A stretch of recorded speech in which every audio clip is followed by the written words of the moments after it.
Hello, pre-notification gang.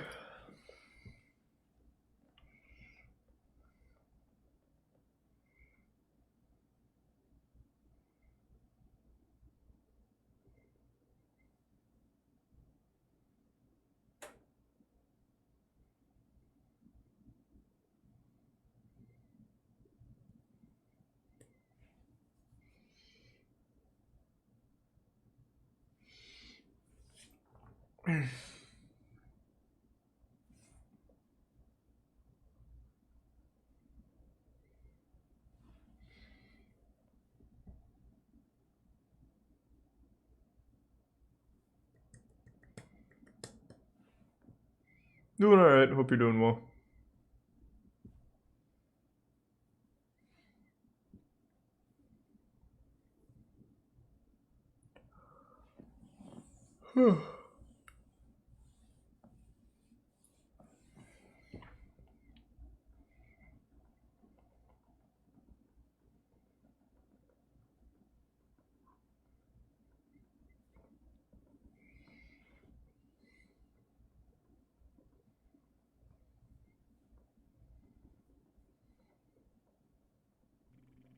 Thanks to the resub, Go Mike.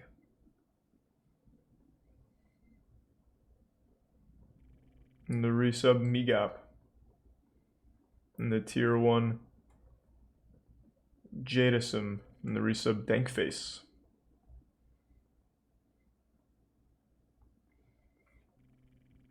Yeah, I know they released a new Slap Mountain. Might watch that, we'll see. Thanks to the resub, Creeper.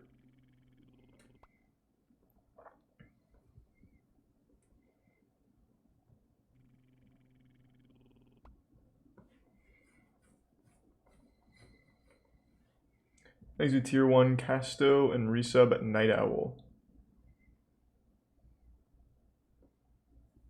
I've already watched all the Barbie downhill Jeep racing. They've done like 3 events. Thanks to resub, Chris Kringles.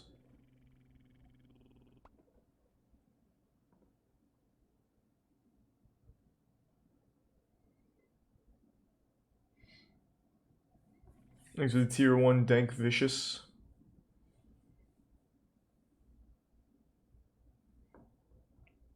Yeah, we did YouTube night like 4 days ago, 3 or 4 days ago.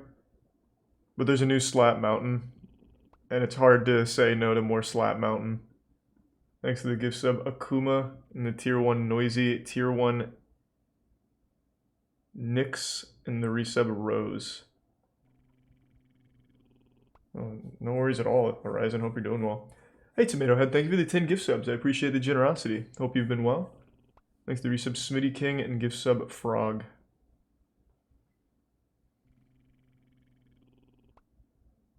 And the tier 1 Jackie Claps.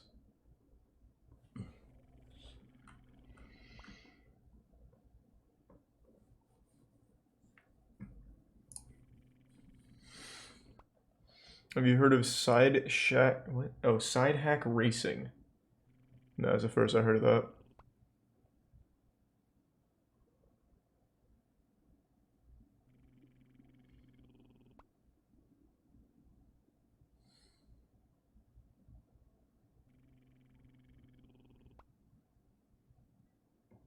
Your city had a small earthquake.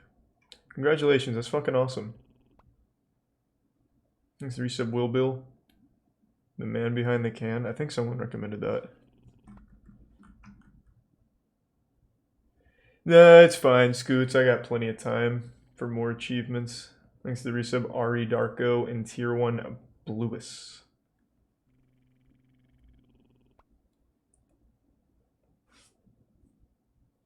I'm glad you like it, El Mago. Thanks to the 2 gift subs Game Monger. And the resub Frogtave. Oh, and thank you for the raid, Frogtave. Hope you had a good stream. Thanks to resub Speed Street.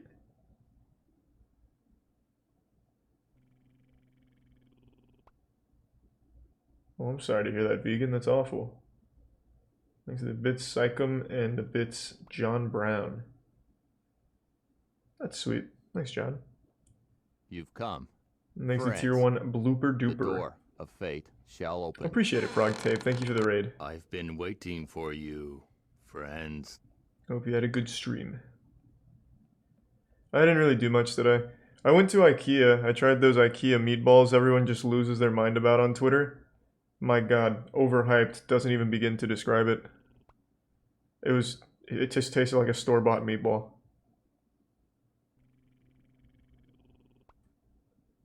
They're not bad, like they weren't bad. It was just straight up meatball. Just normal meatball. Thanks to the resub spliff.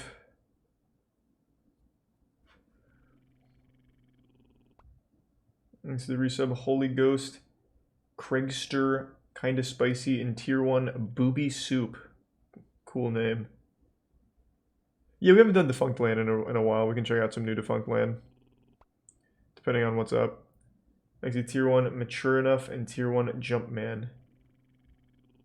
Have I heard of Rob Ford? It sounds so familiar. Yeah.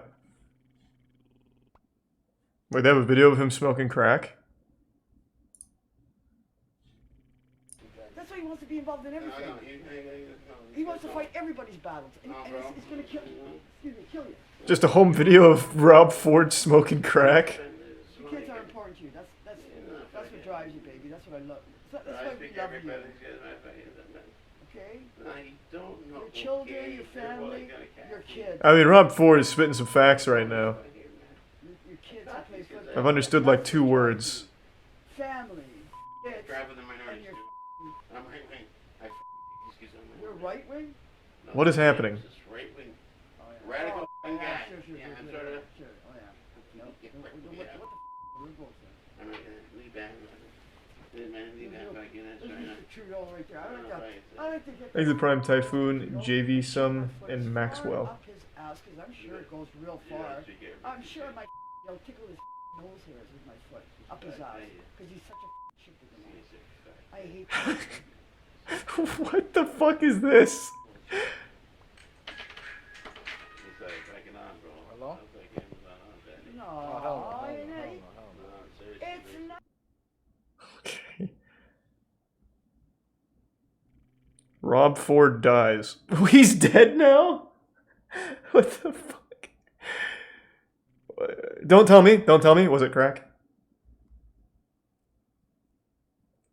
Thanks to 5 gift subs, Coco Rocks, and the resub Hoisey, Loremaster, and the gift sub Tony and Lairbag. It wasn't crack. I have no idea who Rob Ford is, I've just heard the name. I guess maybe from the crack video.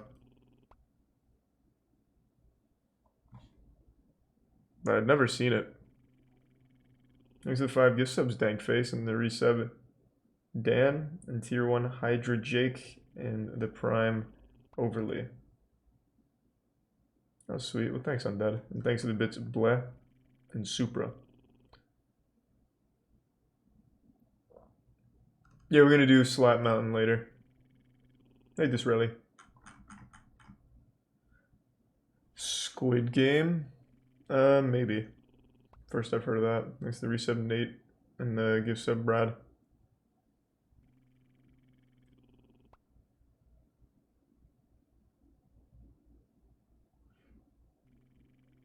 Look up ARM-X. You got the name wrong. It's called X-Arm.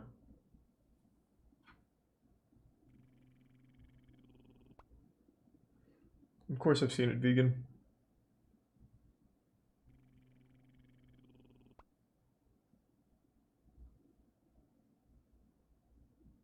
Gotcha, Supra.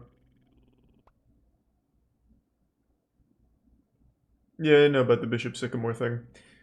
Does Rainbot have anything new? We checked in on Rainbot a couple weeks ago. Yeah. So I'm willing to bet. Yeah. We already went to this not too long ago, unless we missed something pretty interesting. I already know all about this guy. This is, don't tell me, not Oliver, Marvin Heimer, I think, right? Marvin something, the Killdozer guy. Incredible story, but I already know everything about it.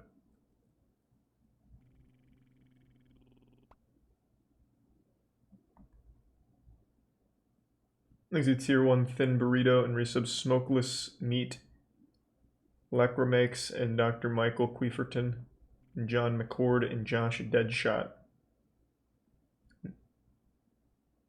Do not have any recommendations, but have fun, Slasher. What's Atrocity Guide got? Anything new?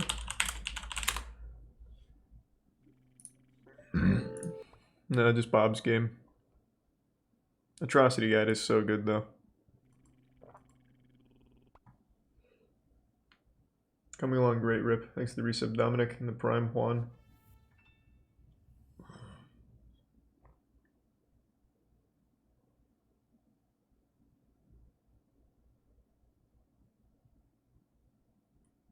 Thanks to Tier 1 file.exp.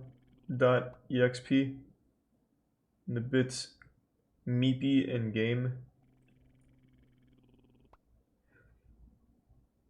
Who was the wrestler that was supposed to be in the music video? I don't want to drop their name just in case people give them shit for it. Thanks for your sub, Skull King. I'm sure we'll do other stuff with them.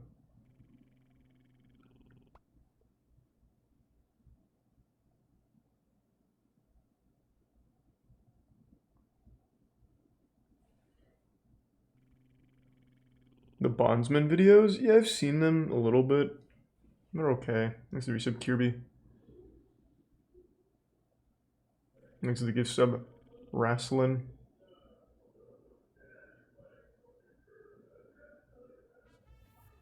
I don't think there's too much Starman we haven't seen, so we'll probably wait a little bit. Maybe Creekster with the 10 coming out in October. Might open a few. Yep, there's more Slap Mountain, which we'll watch later. Thanks to the resub, Love Trout and Duluth. Yeah, I know, Operation Repo. Thanks for the 5 gift subs, Taken. Thanks for that. I miss live PD too. It was so fucking fun. It is such a goddamn shame. Thanks for the 5 gift subs, Kinney. Appreciate it.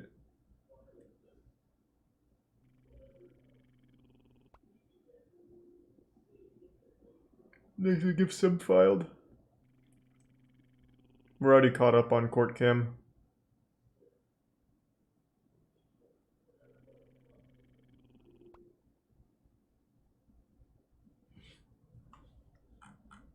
Okay, well just send me an email then, Jad, and I'll, or not Jad, sorry. Just send me an email then, what was your name? AFC, and I'll forward it. Thanks to the resub, Edgy, Potato, and the Prime, Ahmed, and Tier 1, Julius. Obvious cheater fakes blindfolded Super Mario 64 speedrun. I love cheating. I love this kind of shit. Let's see.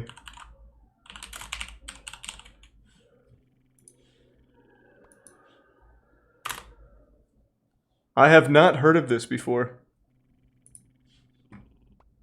Despite the immense popularity of Super Jesus, Mario what is that? A 64 fucking speedrun, soiled there was diaper on his comparatively face? Small amount of people running the blindfolded categories, a testament to how difficult Or like a blindfolded heating speedrunning pad? really is. And so it was surprising when I was on Twitch this week and was notified of another runner doing blindfolded 16-star runs.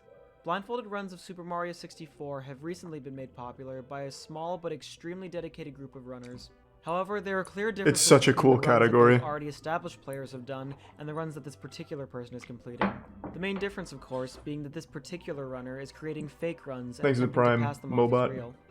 I have here a video of one of these runs, and I aim to show some of the clear discrepancies between this run and the genuine blindfolded runs of SM64 that are out there.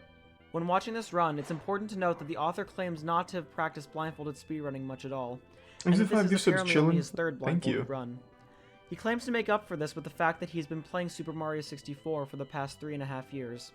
However, it should be noted that despite the amount of time he has spent on the game, the best time on a run he has currently submitted is an 1826. Ew. Relatively mid-level time for 16-star.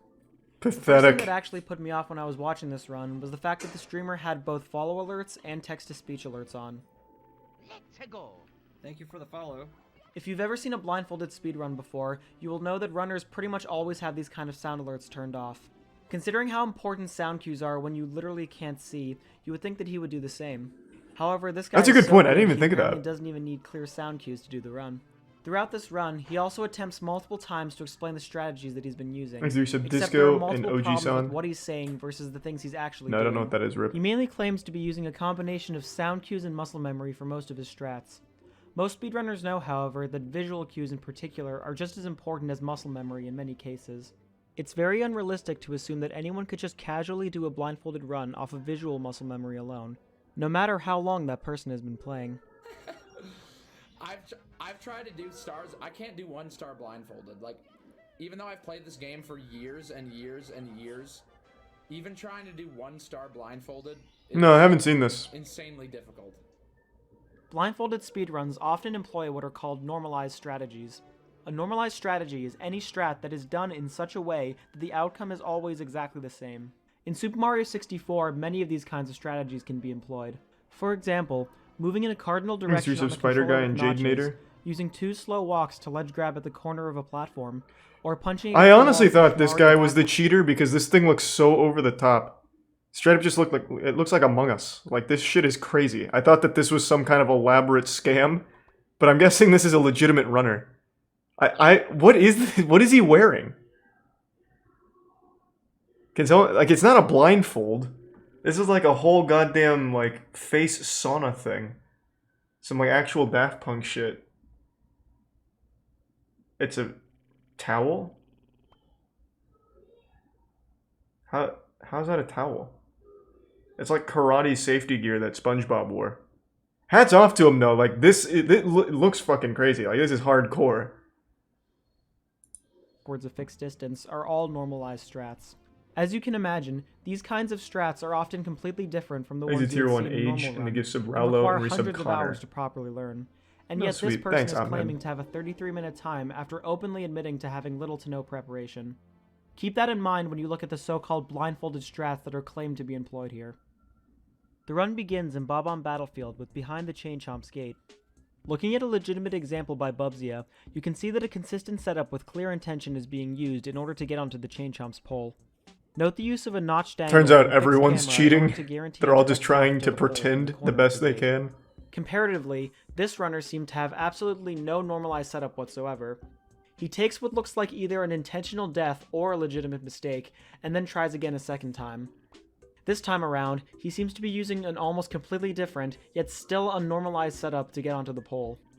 The unexpected hit that he takes here from the Chain Chomp should have immediately thrown him off, and yet he is somehow still able to turn around and recover. The runner seems to be using intentional mistakes along with fake setups to try to sell the idea that he is actually blindfolded.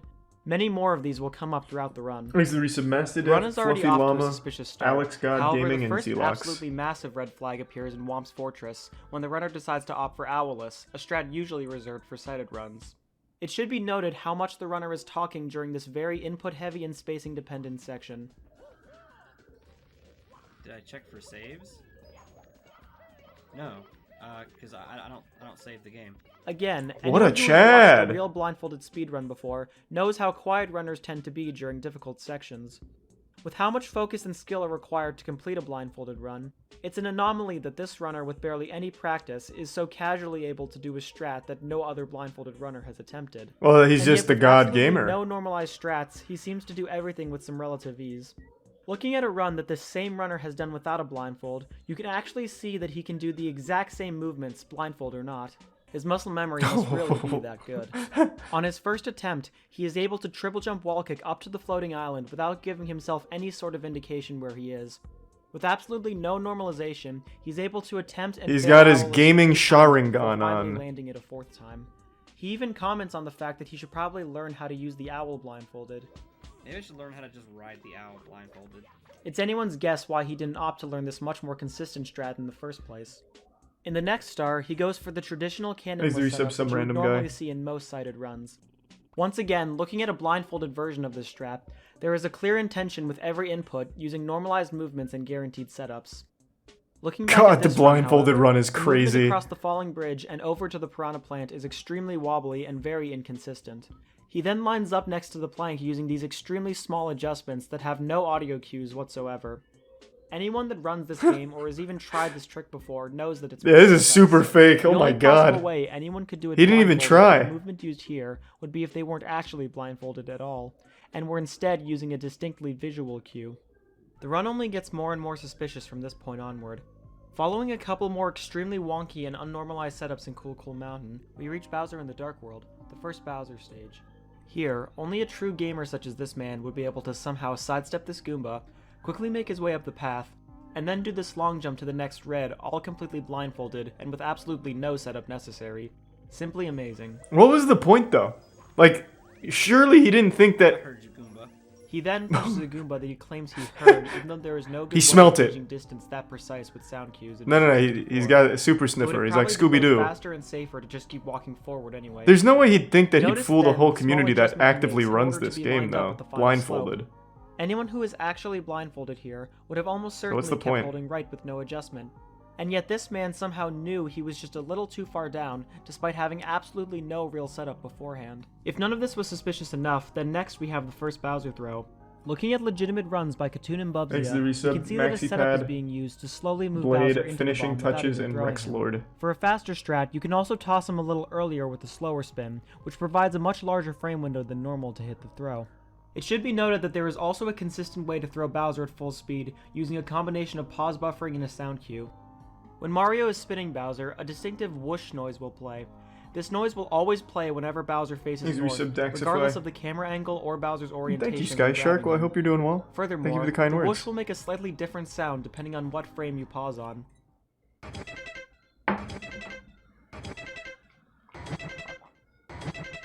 Super Mario 64 speedrunning is down to an incredible science.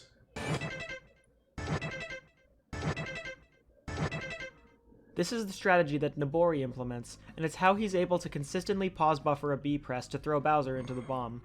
However, it seems like this runner couldn't be bothered to learn any of these strats.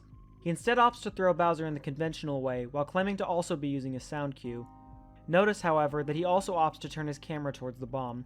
As explained, turning the camera during spins does not affect the timing of any audio cues, and so it would be pointless to do this if the runner was truly blindfolded. Thanks to It's the pretty gift sub obvious Catholic, here that the he's just resub turning Buffles, the camera so he can visually Sirach, see when and to throw. Atlas.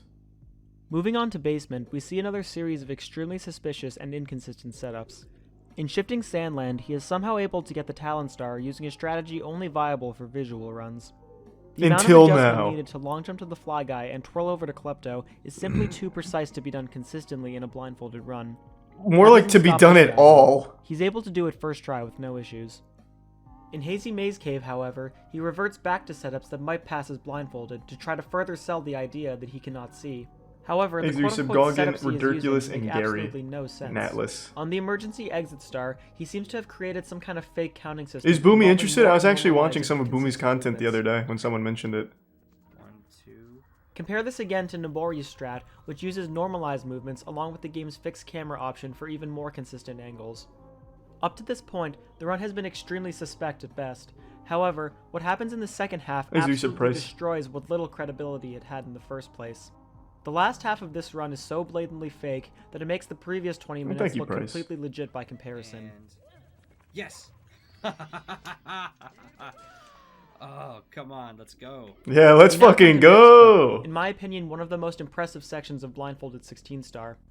Successfully doing Mips Clip in a real blindfolded speedrun requires an extremely precise setup involving walking into a corner with the correct camera angle, and then repeatedly re-grabbing Mips to achieve the correct spacing on the door.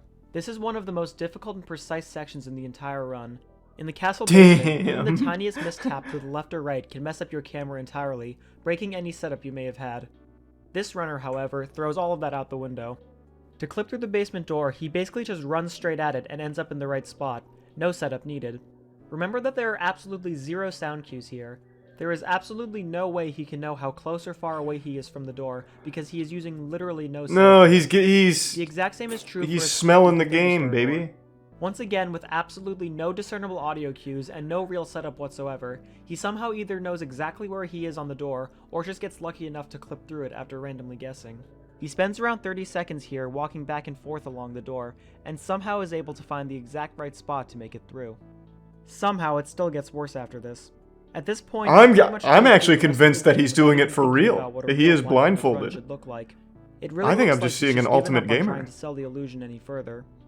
He approaches the submarine in Dire Dire Docks from a seemingly random angle, and then tries to make it look like he knows where he is by jumping at it. I slid off something. Fuck, am I at the submarine? Yes, okay.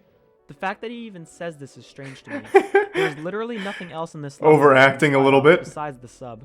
So it doesn't Fuck, really am I make any playing sense Super to act Mario? as if he had to figure out what he was Jeez, following. okay, well, this is good. This is good He for needed us. to make it look like he had some kind of cue to go off of, and then did the absolute bare minimum to try to make it convincing. He then approaches the back of the sub as you would in a normal speedrun, but he ends up under the fin, causing the camera to go in an awkward direction. It should be painfully obvious how bad this looks. A real blindfolded runner would be completely disoriented in this situation, and there is no consistent way you could realistically recover from this.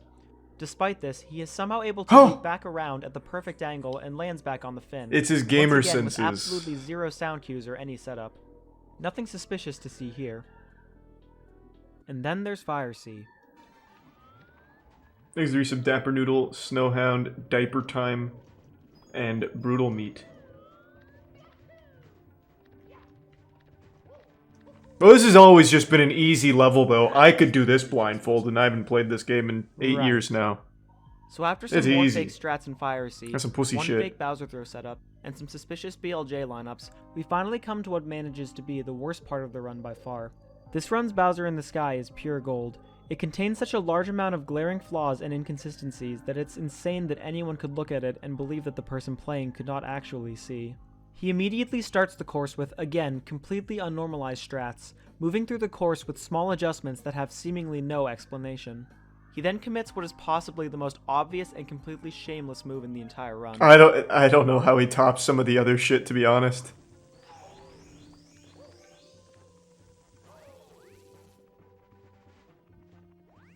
Fuck, I didn't get that extra life. I was laughing my ass off when I first saw this. Not only does he somehow know exactly What a where the man! box is, but he also knows exactly what direction the 1-up will go in once it spawns, something completely determined by RNG. Then, after chasing it on a moving platform for a completely arbitrary amount of time, I'm sure there's a reasonable someone knows explanation. exactly when and where to jump to the left. You don't even need to know anything about Super Mario 64 or blindfolded speedrunning to understand that what just happened is completely bullshit. Immediately after skipping the first 1-up, he messes around on the first rotating elevator, grabbing the next 1-up in the process. Yes, okay. All clearly... His acting's not even good, though. Like, why not After really this, sell he it? once again makes an intentional mistake. Like, oh my fucking god, it's an extra life! Blindfolded. Whee! Go wild. I fell off. He just goes from overacting to underacting. This is somehow the first and only time in this 40-minute run that he accidentally runs off of a platform. Except immediately after falling off, he somehow also knows to pull back to the right so he doesn't fall all the way down. Only then does he comment that he knows he's fallen down, again with absolutely no discernible sound cues. Following this, he traverses the wooden platforms and tries to go for yet another 1-up. This man's addicted to 1-ups. He clearly saw this 1-up with his eyes, but then remembered he was supposed to be blindfolded. So he passes it off by acting like he knew there should be a 1-up there, and goes back to grab it. Again, no setup whatsoever. Ah, got it. Watch now as he somehow knows exactly where he is on this spinning platform and knows exactly where the first pole is. Again, anyone who is actually blindfolded here would have probably just kept holding left and run off. However, this guy is able to make a completely random amount of adjustments to make it onto the pole. He then makes his Let's do way to some the next Hypershot, pole Justin, and and grabs the red, Unsweetened, which he seems to and be give some using as an Chocobo. audio cue. Okay, I know what pole I'm at. Then, immediately after jumping off of the pole that he knows he was just on, he attempts to use 2 bob-ombs on the next platform to further determine his position. There should be, like, some bomb-bombs up? Yes, okay. This is absolutely pointless, as he had already just verified where he was. All he had to do here was hold forward and he would have reached the next wall. At this point, he once again reiterates the fact that this is only his 3rd blindfolded run ever. Wow, he's a prodigy. This is your second blindfolded run, isn't it? Technically this is my 3rd. And to be The fair, first one I did was like... while he can see, it is still blindfolded. There is a blindfold there. It In just the doesn't last work. 4 minutes alone, there have been countless points of extreme suspicion. From the moment he enters the stage to the moment he enters the final pipe, there is almost nothing that could be considered even remotely legitimate. However, the final Bowser throws that he does in the next 4 minutes are somehow even worse. He begins by grabbing Bowser using the normal Is visual it tier 1 method. Xerxes and the Running resub around Archer, Bowser with a the tight Prime enough circle to Frazier? grab him is something that heavily relies on visual cues to properly do. This is why in a real blindfolded run, a setup is used for the first 2 grabs that involves luring Bowser to a bomb from the edge of the platform. God, it's such a cool For the strat. final throw, a separate normalized setup is used. And yet, after only 1 miss, this person is able to grab Bowser in the normal way, no problem. Note that after this first mistake, he does not miss a single tail grab for the rest of the fight. He then winds up for the first throw and misses. Once a throw is missed, Bowser will jump back onto the stage differently depending on where he fell off. There isn't a very good way to account for this, so the only real backup is to run off and try again from the beginning. But this guy doesn't do that. He instead goes for a re-grab and gets it, again with no setup and no sound cues. He hits the throw on his second try, again using the normal visual. This man's a hero! Let's go! During his second throw, he stops and talks for about 30 seconds. Maybe he's like the to explain how he Daredevil. First learned to speedrun He, blindfolded. like, he's like a superhuman who can do things The blind. viewer is asking. Actually not a lot. I feel like if I practiced more, I'd be a lot better at it.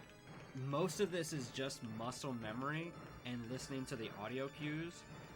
But I've been speedrunning and playing Mario 64 for 3.5 years solid. That's nothing. So like I could, and well, during streams I would like, because I knew before I did my first blind Holy run, fuck, James, you're good at blindfolded. Oh, that poor guy. No. just like I looking guarantee at he my bought some shungite. monitor, or just looking at like away from the TV and doing the run. He is once again constantly talking during a section that should take an extreme amount of focus to execute. And yet, he still figures out exactly when he needs to throw Bowser. Oh fuck yeah. After messing around for another minute, he then gets another re-grab, once again with no setup or any possible audio cues. During the final throw, he turns the camera not once, but twice to visually aim at 2 separate bombs. He then goes on yet another explanation about how he's able to do Bowser throws. the way 23 he's sub doing Yuki, Krusty Schlong, Holding It Down, Supernatural Peen, Riddler, and So, what I'm Permafried, doing and right Tier now, 1 the Much reason why it's Feels. taking me so long to throw him is because I'm trying to time it based on like where my thumb is Oh, on the controller. no, now it makes sense. Because that's typically like a right around where Mario is, like Right. the direction that he's gonna throw. So I Usually. need to be, like, if I think the bomb is where I think it is, if the bomb is where Mhm. I think it is, and I'm looking at it, then Then we're golden. Obviously, none of Then this we're makes in. sense in the first place, but he is directly. Were you trying listening to the do something. explanation? Here he says feels something the vague chakra about using vibrations where in the his thumb air. is on the stick to know where Bowser is, which already makes no sense on its own. Except he also mentioned in his first Bowser throw that he was using sound cues. Bowser is a little bit tricky. The sound cues on this is actually kind of hard. Thanks to give sub Fluffy and Corso, the Okay. Prime Baner. This whole time, he's just been giving fake No, I don't know technical what that is, explanations to try to Marinami. convince his viewers that he actually knows what he's Multi-billion-dollar doing. scam. Except he also misses this throw because he was too far away to ever hit the bomb in the first place, something he probably should have known whether he could actually see or not. Maybe he's only pretending to be blindfolded so he can hide the fact that he sucks at Bowser throws. Oh, let's not get personal here. Okay? Come on now. Let's be professional about this. He eventually does land the last throw, luckily avoiding all the fire. Unbelievable. And barely avoiding Besmirching this good man's nothing but name. pure skill and game sense. After the run is over, he is challenged multiple times by one of the only doubters in his chat. He is asked to verify that he can actually do blindfolded Bowser throws, but refuses to do even the simplest test to prove it. So would you be opposed to doing Bowser in the sky and throws while turned around with a blanket over my head? Yeah, that's reasonable. Say yes. $50 if I do it turned around with a blanket over my head? I'll give you 500. Start a bidding war. Don't cry. Say yes. Yeah. Let's get hungry. Yeah. Yeah. No. Fuck. Despite the glaring flaws in this person's gameplay, he has somehow been able to convince all but a few of his viewers that his blindfolded runs are legit. Messages in his Twitch and Facebook gaming chats show that most of the people watching him are completely convinced that what they're seeing is real. The best I can possibly assume in this situation is that he may actually be doing some of these parts at least partially blindfolded, only peeking through the blindfold whenever he's completely lost or doesn't know what to do. It's either that or the blindfold is just completely see-through, and his only goal during the run is to make it look like he can't actually see. I think that's exactly what it I is. almost thought It's- this run was a joke, but it's... so, before we get to the conclusion and his apology, I am going to speculate he can see the whole time and just does his best to act like it's blindfolded, but he doesn't know like how to ride that line. So he's either extremely overacting or underacting. It's never like good acting. It's just a poor performance all around. I was in the Hunger Games. I don't like to bring that up too often, but with my acting expertise, I can always pick apart acting, whether it's good or bad. So I just have to make that clear. And his explanation of Bowser with his thumb on the control stick correlating to where Mario is in the Nether Realm, the Shadow Realm, whatever. There's some real merit to that, though, I think. Clear from the way he's talking about his gameplay that he's completely serious. I can only speculate on this person's motives for faking these runs, but my best guess is that he's doing it for either the money or the views. It should be noted that during the run, the only way to communicate with him was to donate bits to play a text-to-speech message on stream. Considering the run is fake, this just seems like a scummy way for him to take money from people, but honestly, for only 1 bit per message, it doesn't really seem that bad. If the amount was any higher, I would probably have a much bigger problem with it, but whatever small amount of money he did collect is probably the least of our worries here. There hasn't been a notable cheating incident in the Mario 64 community for a few years now, so I guess we were about due for another one. By faking this run, this person has not only made a complete mockery of blindfolded speedrunning, but has also detracted from the hard work of people who have actually put in the insane amount of time needed to do this for real. This particular run ended with a 42-minute time, however he claims to have completed a faster time of 33:23, a time which would be considered second place on the current leaderboards. When asked if he will submit the time, however, he claimed that he wants to take first place before he makes any submissions. I trust, however, that the mods of the category are smart enough to see that any run he submits will be clearly invalid. Though I wouldn't be surprised if he never even submits a run, because he probably knows that it would never get verified anyway. He's a prime codec. If you happen to see this guy on Twitch or anywhere else, please just don't interact with him. I've intentionally left his name out of this video, 1, because I don't wish for anyone to harass him over this, That's and good. 2, because I don't believe that any cheater deserves attention past simply being exposed.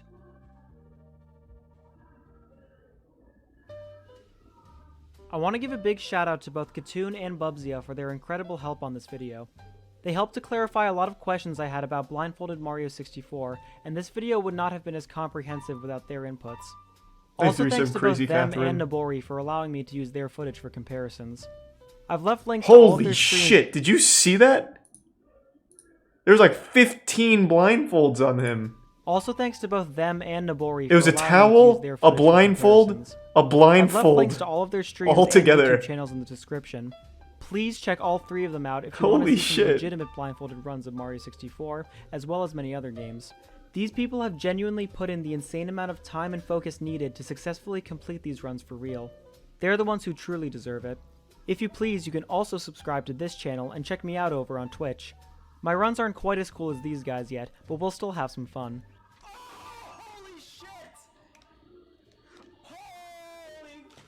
I kind of want to learn Super Mario speedrunning, to be honest. I tried back in 2012, watching Siglimic. It's hard. But it looks so fun.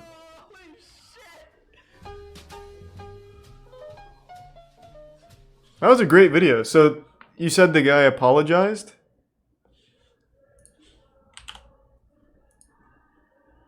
Okay, so I'm guessing it's this one.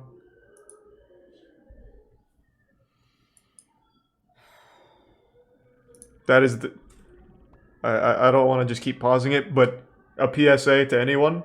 Never start an apology video like that. That is the most cliche shit ever. I'm surprised he doesn't have a dog on his lap. Rough. The sigh. If he follows it up by saying, I didn't want to have to make this video, I'm going to lose my fucking mind. Hello. Alright, cool. We're good. By now, I'm sure you've all have seen this video. And I just wanted to shed some light on that video. On what is going on. I wanted to explain my side of this situation. Thanks, Reset Brian, and Too Much Sauce. What you watched was an edited version, obviously. True Wicked. My Reset Ribbit. Blindfolded speed run that was on Twitch. Now, what you may not know is that speed run was purposely fake. Oh, fuck yeah. Let's go. The video is 100% correct by saying that it is So quiet. clearly obvious that it is not a real blindfolded run. Yes, that is 100% accurate. Okay, that's not It is working. not a real blindfolded run. It never was. It never was. Prior to doing this stream, I decided to do this run as a way to joke around and have fun with my community. At the time, there was only about 20 people watching my stream, and I do not have a very large community Makes use of myself. Dynedge, Asiago, and the This Prime Zachary, run and was Jin. never meant to be submitted. It was never meant to be legitimate, and a lot of the things in the run that are telltale signs point to that. One of the major things is you can clearly see that a lot of the run is just not at all similar to other blindfolded speedruns. I've watched blindfolded speedruns, and they're very impressive. They're very impressive. They are. They are very impressive. I never once wanted to take away anything from those individuals that do those runs. I have the utmost respect for them. Those runs are very impressive. At this point, I've never You should double down and be like, those runs fucking suck compared to mine. I myself am a speedrunner, but I have no legitimate interest in going that route with my speed runs. I'm just content doing what I normally do. I have been doing this a very long time. Not as long as some of the bigger names, but I have been doing this for a number of years. Is that a meme, Fizz? Maybe. And again, I wanted to emphasize that Well, that sounds this cool, Seenan. is not real. It was never meant to be real. It was never submitted. It was never submitted. It was never going to be submitted. I never had the intention of taking anyone's spot on the leaderboard. How does And this I go knew on for that 11 this minutes? would never be verified, even if submitting it was part of the plan, but it never was, because it would never get past the verification process. And one of the main reasons is that it's painfully obvious that this isn't real. To the point to where I had a TTS on, the automated service There's a tier 1 that Cody. will read, and I want to express this to you guys here on YouTube and let you know, what I think of it all, and what my side of it all is.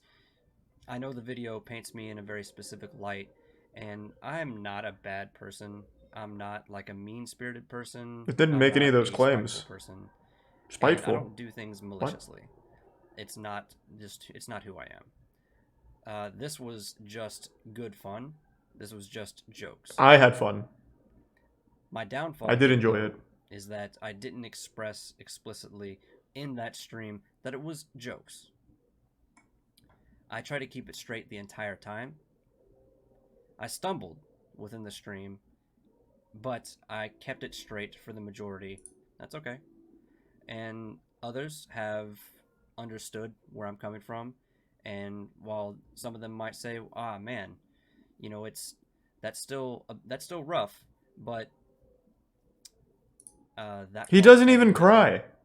But again, Why are you gonna make an being apology video and not small-scale cry? Like I didn't think about it in that broad scope. I don't think anybody who is anybody would ever see anything that I do. I'm not a big name. I wouldn't even consider myself like a medium-sized creator. Well, that was underwhelming. Oh, here's bullet po- Oh my god. Jesus Christ.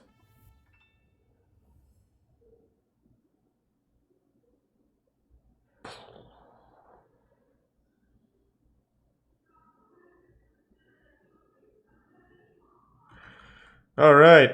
I think what he should have done, like if I was his PR manager, I think he should have come into this apology really combative.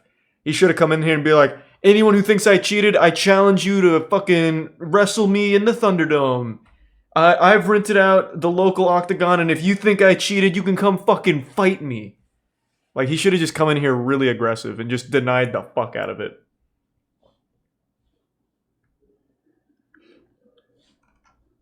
But he didn't. It's pretty boring. Interesting story, though. Mother interrupts Texas school board meeting to rant about anal sex fly height. Dope, sure. Let me make sure this isn't toss.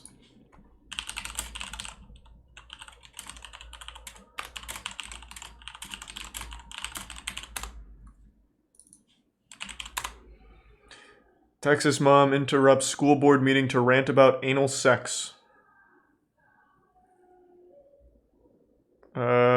There's two videos. I think this is a radio show and this is the raw video, I think. Okay. Carabelle and then Marge Stone. Damn, you had the whole board I'm just thankful out. that y'all don't have the ability to make a mask mandate. And tonight I was going to talk about the need for a second high school, but I was sidetracked by, for the boys, pussy or the idea of pussy or the idea of pussy. Fuck yeah. Is a Mexican is a Oh. Mexican. What? Take her out back, we boys figured, then hand on the titties. Put it in her coin box, put it in her cornhole, grab a hold of that braid, rub that calico. Okay, well, Find that on slow down. I didn't know we were coming in so hot. God damn. Alright, now you're speaking my language. page 39 of the book called Out of Darkness, which you can find at Hudson Bend Middle School and Bee Cave Middle School. It's about time. That's All right, quality reading. Not gonna lie, I had to Google cornhole because I have the game in the back of my yard. But according to Wikipedia, Did you like what you cornhole found? is a sexualist slang vulgarism for anus. The term came into the use in the 1910s in the United States. Wow, that's Its verb old. form to cornhole, It's like back during which the came into Bible. usage in the 1930s, means to have anal sex. Yeah! I want my children to learn about anal sex in middle school. I've never had anal sex. I don't want to have I anal don't believe- sex. all right, I don't want believe my you. kids having anal sex. I want you Stop lying. to start focusing on education and not public health. Stone, you're on. You are supposed to be educating our children. Well, I think it's about time we start talking about cornhole. Finally, someone brave enough to talk about real issues. That was interesting. Carabelle and then So what was that book again? I might want to check that one out. That sounded kind of cool. What was it? Did anyone catch the name of that? One Flew Over the Cuckoo's Nest or something? Like the hentai?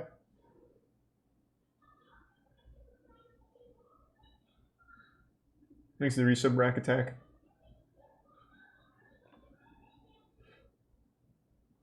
Yeah, I saw that this rally. Thanks to the resub shield. Vigilante group of New Yorkers who hunt rats. Sure. Heart of Darkness. God slap.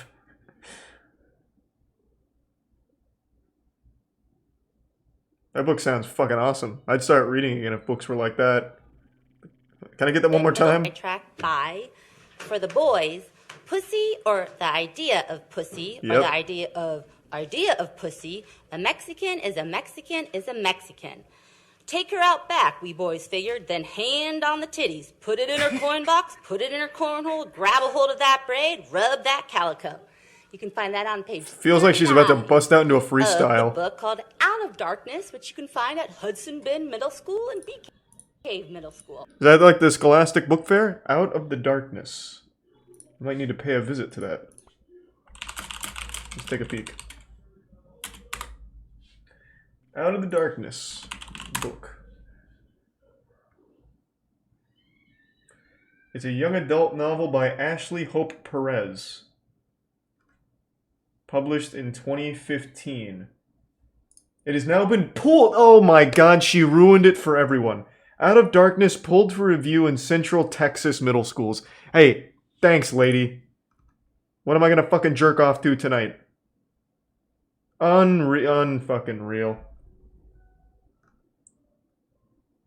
God rest its soul. Hand on the titty, tongue in the cornhole, or whatever she said. God damn it.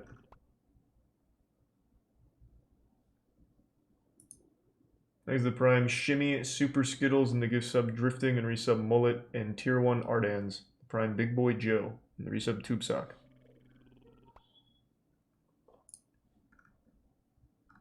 I wonder if there's anything else from this book. I'm just kind of reading about it real quick. Give me a second.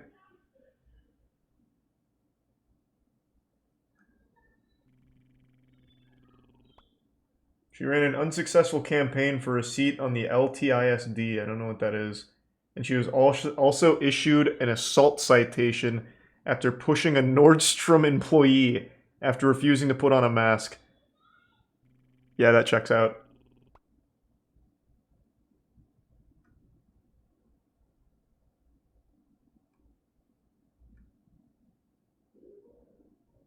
I'm not seeing anything else about this book. But apparently this seems very common with this area in particular. Central Texas has become a hotspot for book challenges over the last few years. Notably, Leander Independent School District is continuing its battle over a wide list of young adult and adult titles in its middle and high school. The district has removed a number of titles and it has police called about books on the shelf.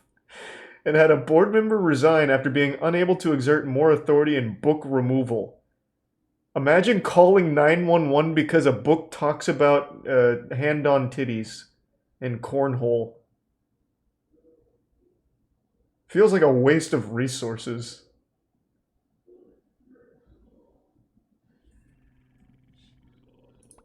Thanks to Prime, Ryan and the resub, Major Connie, Cranky Gamer, and Ryan, not Brian, Twizzlers, Paulset, and Mixtizo.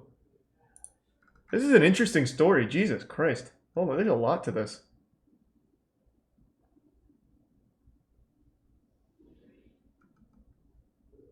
Next week kicks off Banned Books Week. That sounds exciting.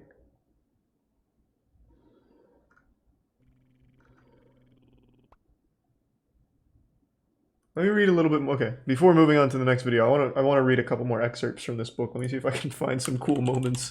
Book sounds awesome.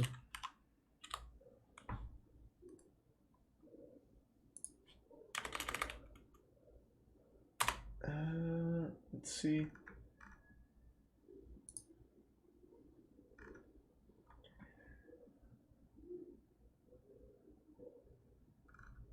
Can't find anything. This was not a very popular book. The next video is her being cited. This one. A mask showdown. It was on April 7th when Cara Bell, a candidate running for the Travis County School Board, took a trip to Nordstrom Let's go! located on Brody Lane. According to a I tell you, you read Out of Darkness one video time and you get videotaped obsessed said with that Valley butthole. Police Gotta Department find store fucking cornhole employees anywhere you called can find police it. because Bell refused Go to wear a hunting. mask upon entry in the store. And she kept pushing, and so I put my arm out to block her from my entrance, and then she shoved me. Employees told police she shoved an employee and forced her way into a dressing room. Damn. When police arrived, she was still in the dressing room on the phone. Probably with in the there Nordstrom Rack masturbating to corporate Out of office. Darkness. You need to come on, let's go. Give her a minute. Were you calling me? Meanwhile, police got a statement from two witnesses who explained the confrontation Bell had with the store employee. Bell was then escorted outside. Bell. Police said Ooh, let's she tried to ask go. for her ID. Ma'am, do you have an ID on you? Do you have it? Okay, I need you to stop because right now We need an ID. I don't have an ID. You have an ID on you. Do you have a driver's license? I have to carry Thanks, Prime, Chunky, Xavier, and Epic. According to video obtained from police, her reply was in part, "I am a woman of God and you are infringing on my rights." A woman of God. This is my God-given right. I am born here. You need to identify yourself. According to the report, she took a step towards the officer. Two officers then detained her on the ground and put her in handcuffs. Oh, you can't while she stop her. You resisted can only and hope to yelled out contain her. to other people in the area. She's too powerful. Do you understand that?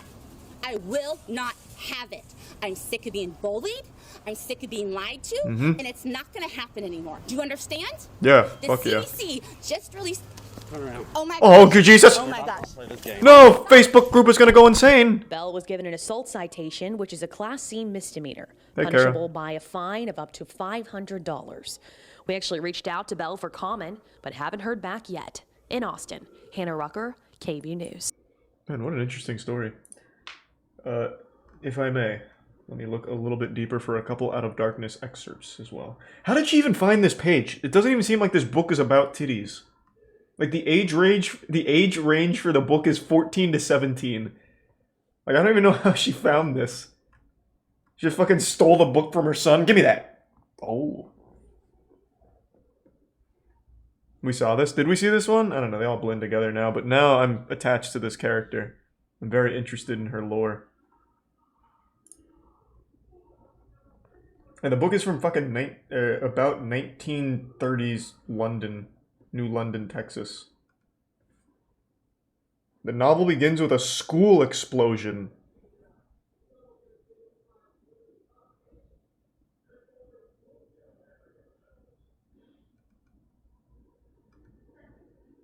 God damn it, give me a fucking excerpt. How about quotes?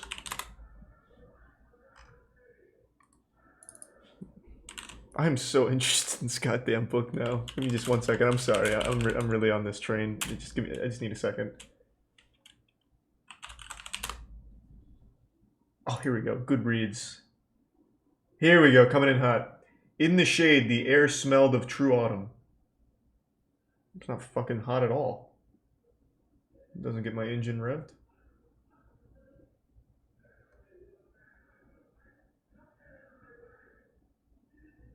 This sucks.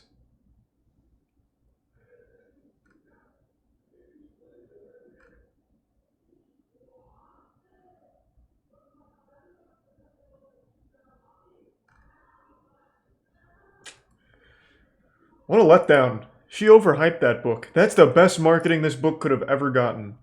But the book does not seem very good. Alright, we'll move on. I'm very disappointed. Thanks to the resub, Bigfoot and Lifty. Hey, congrats on the Master's Program success, Caliber. That's wonderful to hear. Yeah, we have more Slap Mountain we'll watch later. Alright, what was the next thing? Oh, I didn't even see that, OG-san. Thank you for the 10. Why button mashing doesn't work? It's the FGC's universally recommended intro. Oh, actually, I think someone sent me that on Twitter not long ago. Oh yeah, the group of New Yorkers.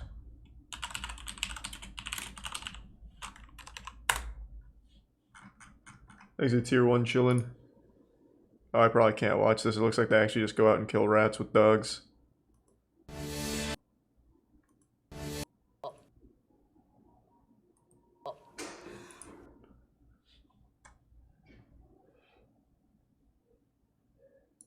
The new Channel 5 video with Chet Hanks. I already saw it. Well, that's an exaggeration. I started it. I saw it got posted. Thanks to Resub Yoshi. You know what? Fine. We'll just watch it. I only saw the first minute and a half.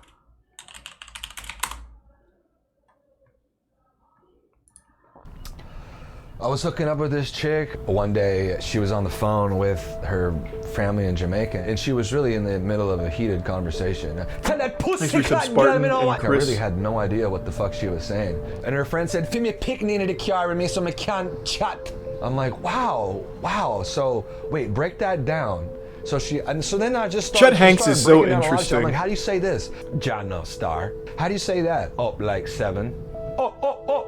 And she was just telling me how to say different shit. So like for like a week, like I was really on a Jamaican tip. And that just happened to be the week of the Golden Globes. Me father Tom Hanks presenting in a white soon forward come. Big up the whole island, massive. It's your boy Chatana coming straight from that Golden Globes. Such a goofball. Big up, tune in. I turned my phone on and the video had gone totally viral. Toss at 620 to 710. Let me double check.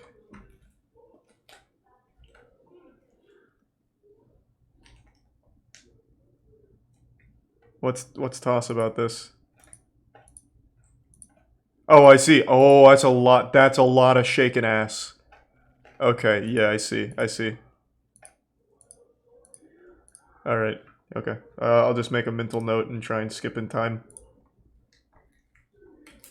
Turned my phone on and the video had gone totally viral. Yeah, that's Chet, you guys.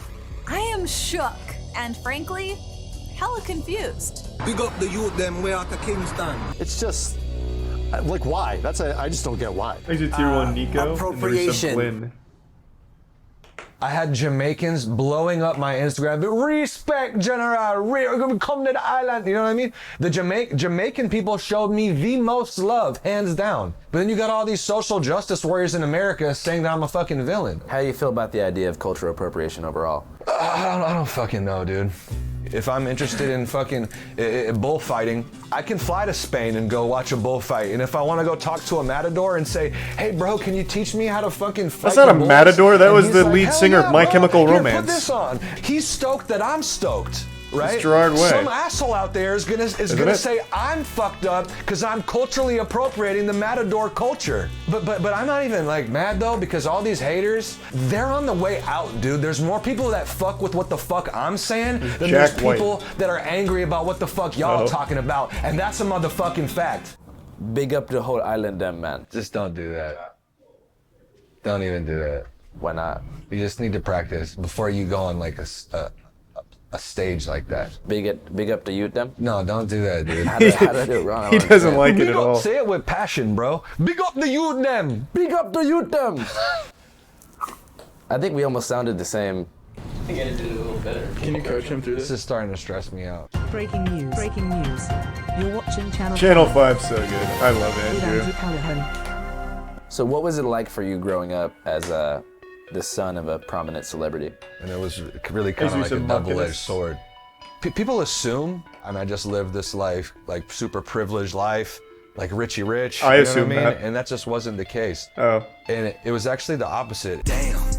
Yeah, it looks like it. I can read you like a book. They never fucking gave me an allowance. I don't know if I'm the brokest rich kid or the richest broke kid.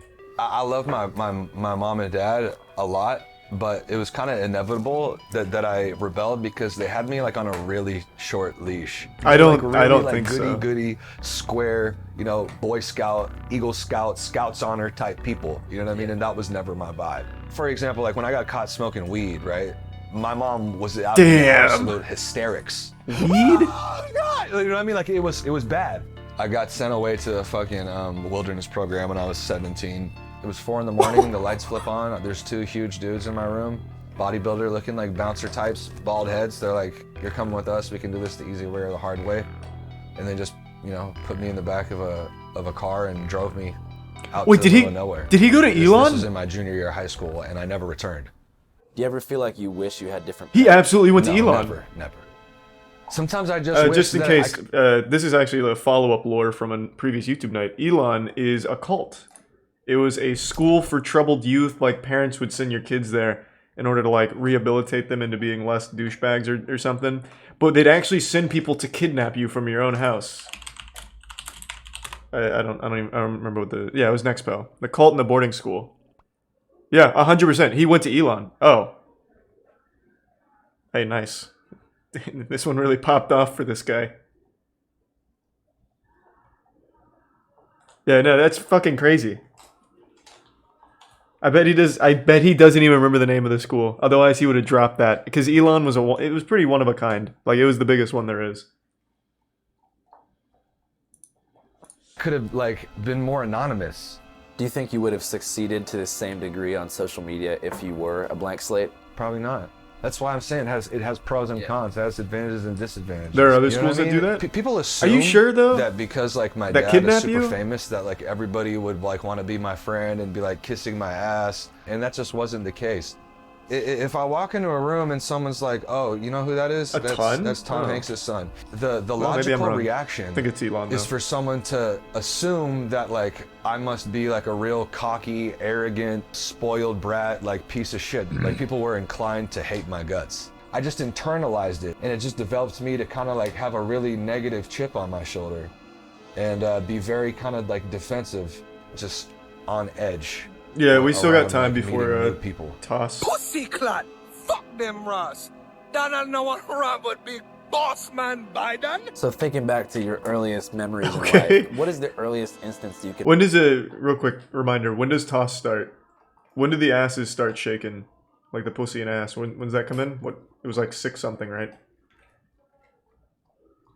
6:20. Okay, cool. Thank you. Thanks to the resub, Guacovs and Optimum and Matt. And hey, Red, thank you for the bits.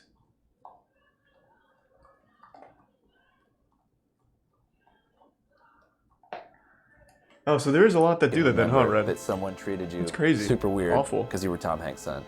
I was nice with Foursquare. I beat this kid in a game of Foursquare, and he got super pissed that I beat him. And he was like, "You just think you're so fucking cool because your dad's famous." You know what I mean? And I was like, man, that had nothing to do with it. You know what I Tom mean? Hanks taught you Foursquare, I realized don't lie. then at that moment that He's like, probably nutty. me being like who I am like meant nothing to me, but it meant a lot to other people. It's Chet Hayes, baby.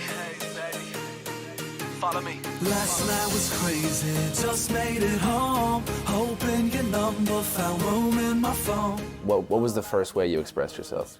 Okay, well, I started writing bars, sweet. rhymes, raps, whatever you want to call it, when I was Oh, wait, I have to be 15? careful. Do you remember what your first bars were? First things first, man, we talking about the hearse. I got mad gifts, but this verse about the curse. When life stops and the good times cease, Dee's aunt and Dice grandma rest in peace. That was the first verse I ever wrote. Okay, toss is coming up. I'm not taking any chances. Give me a second. Just imagine like some big ass shaking in Chet's face. Well, more so than just ass. It looks like this is like a full-blown goat-see moment. So, yeah. Just picture that, and that's what you're missing. Got no star. Big up the youth, them. It's not what you say, it's how you say it. Make the king go up like 7. There's a Prime Serta and the Resub Jogo. What'd you Suck think it on about the the picture nuts of and Adele nerdy. with the Jamaica bra?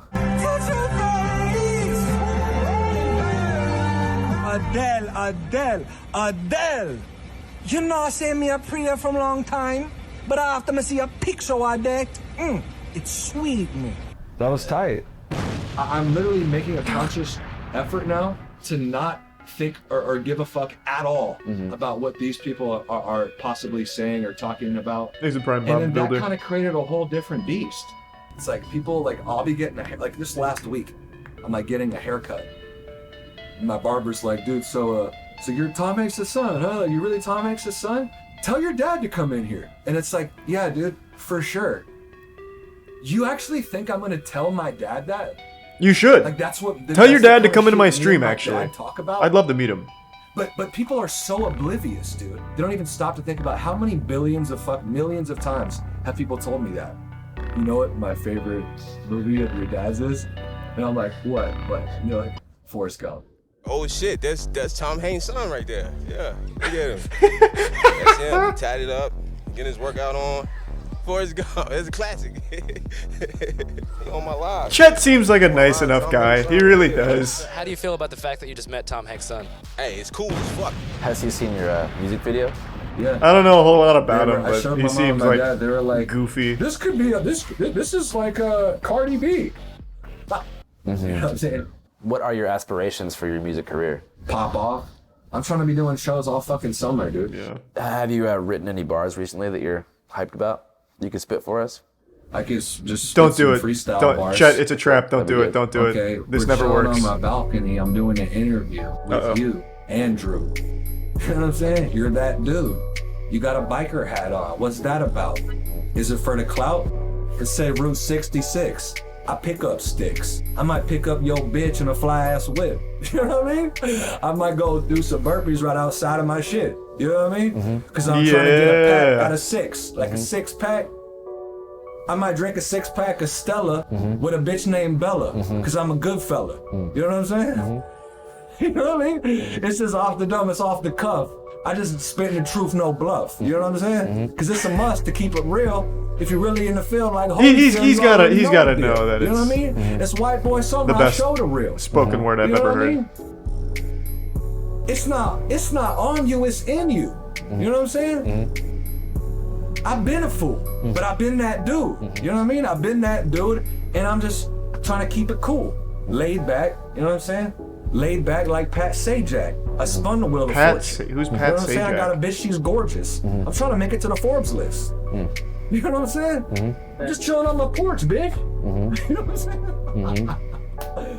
So I gotta write it. Hey, so I you just said legend recite it, and and every time I ghost ass? recite it, I ignite it. You know what I mean? I ignite it. Cause it's No lit. idea, vegan. You know what I mean? And I'm really with the shits. And we don't give 2 shits. And we don't give 2 shits. And we about to hit up yo bitch. We about to pull up with your bitch. With yo bitch. And 2 sticks. Okay.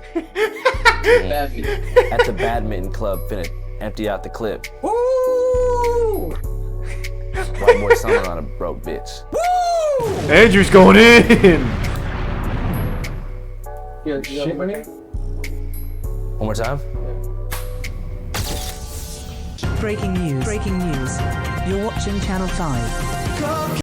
Good as always. I fucking love Andrew. Thanks to the Prime Craps. He's the next Eminem with his Times New Roman flow. I mean, say what you will, but he was kind of feeling it. Thanks to the bit Samuel and Chainsaw.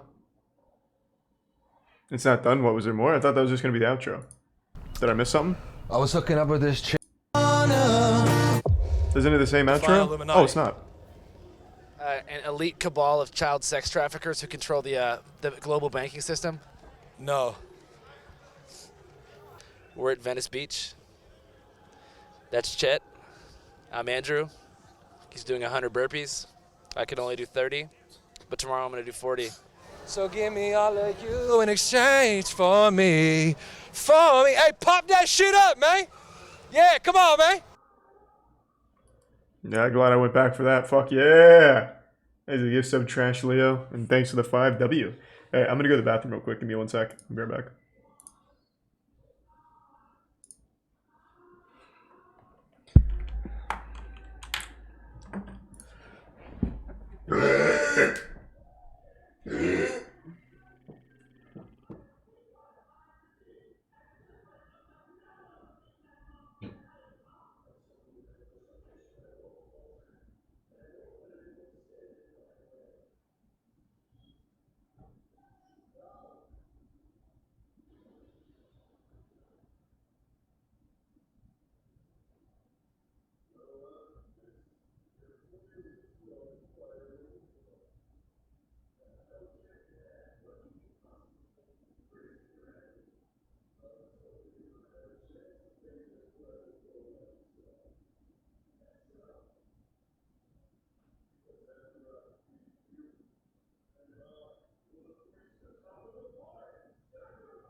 I'm back.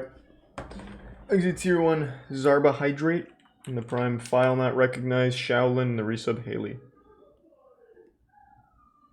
Screaming, make it stop on the Orlando Starflyer. Okay, give me 1 sec.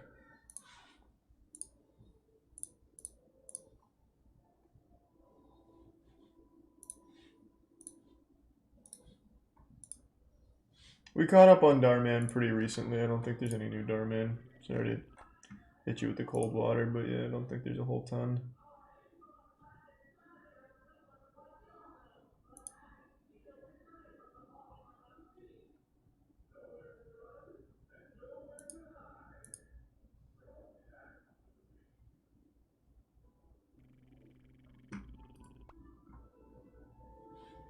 Okay, I'm back. Thanks to resub Vado Ducky and Drifting.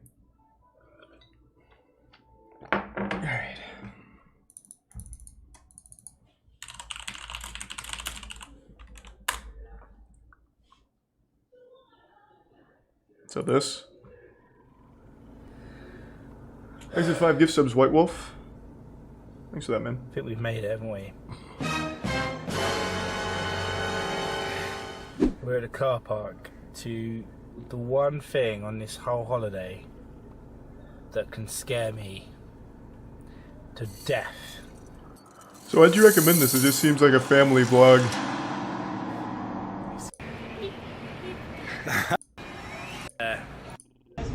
This don't make me happy.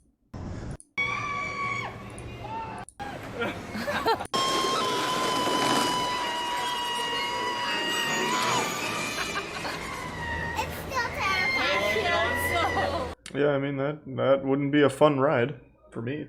Thanks to Prime Peyton and the resub Sneaky.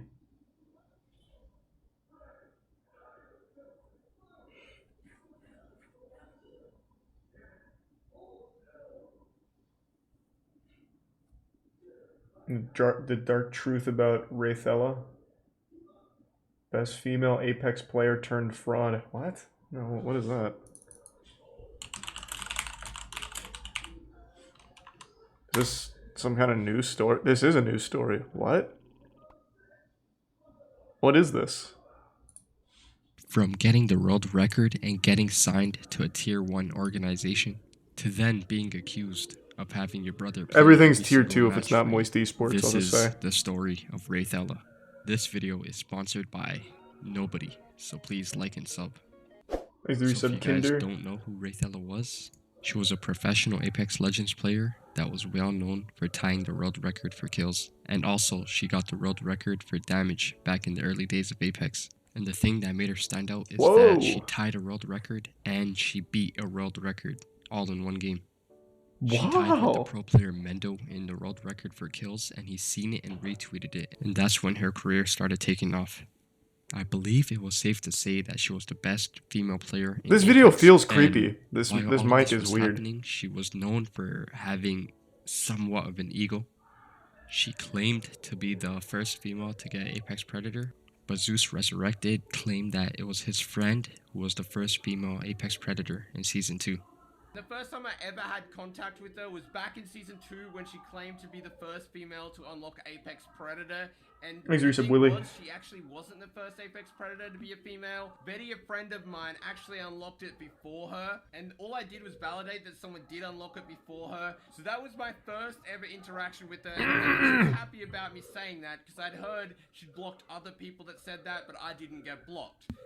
So yeah, you can see how Raythella was not the nicest person in the community. But while this altercation was So is this a wild story or something, or? Signed to a team named Team Synergy.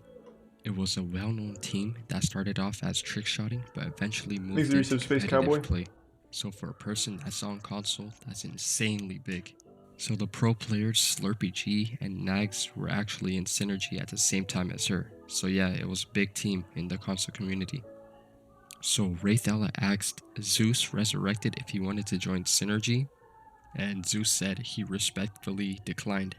So when he declined, Raythella got mad, and I'll let Zeus explain himself. Alright, I already don't care about this story, to be honest. Jesus Christ. Thanks to resub Go Blue. And the dollar you Wayne. It doesn't sound like anything too crazy happened.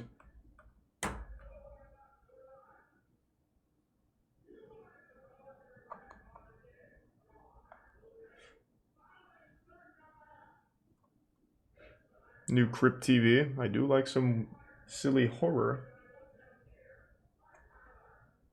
So maybe. All good, Rip. Thanks to resub Imkodat and Tier 1 Green Man. Yeah, we're gonna do Slap Mountain later. I'm saving it. JT also said huge thanks to all of you guys who went over and said nice things about Slap Mountain. JT is the man behind Slap Fight Championship. Also the commentator during this, the Slap Mountain.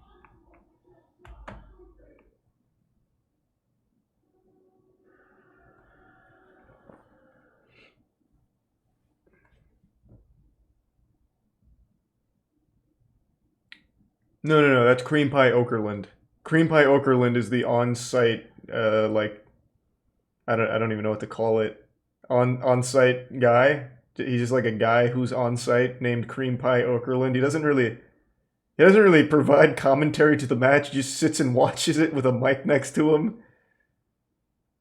And he's not really like a ref either, because he also just kind of just hangs out. He's more just like a fan who has a really close seat.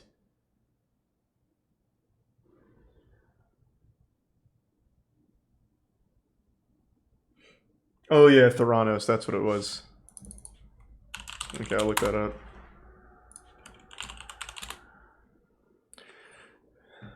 Silicone vat. Oh, these are long. Jesus, these are long. The $9 billion medical miracle. Oh!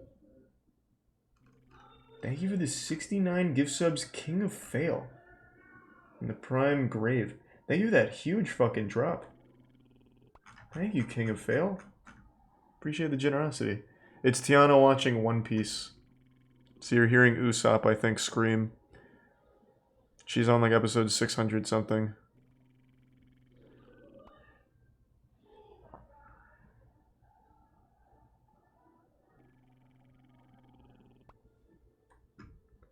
Is this like an interesting story or no? Because it's kind of long. It's on the longer side. Is she trying to sleep? I mean, she watches it.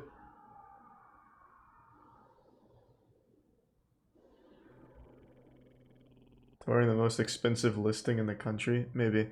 It's pretty wild. Okay, I'll give it like 10 minutes. It's not her real voice. She faked it so people would take her more seriously. You serious? Wait, that's fucking awesome. Hold on. Oops.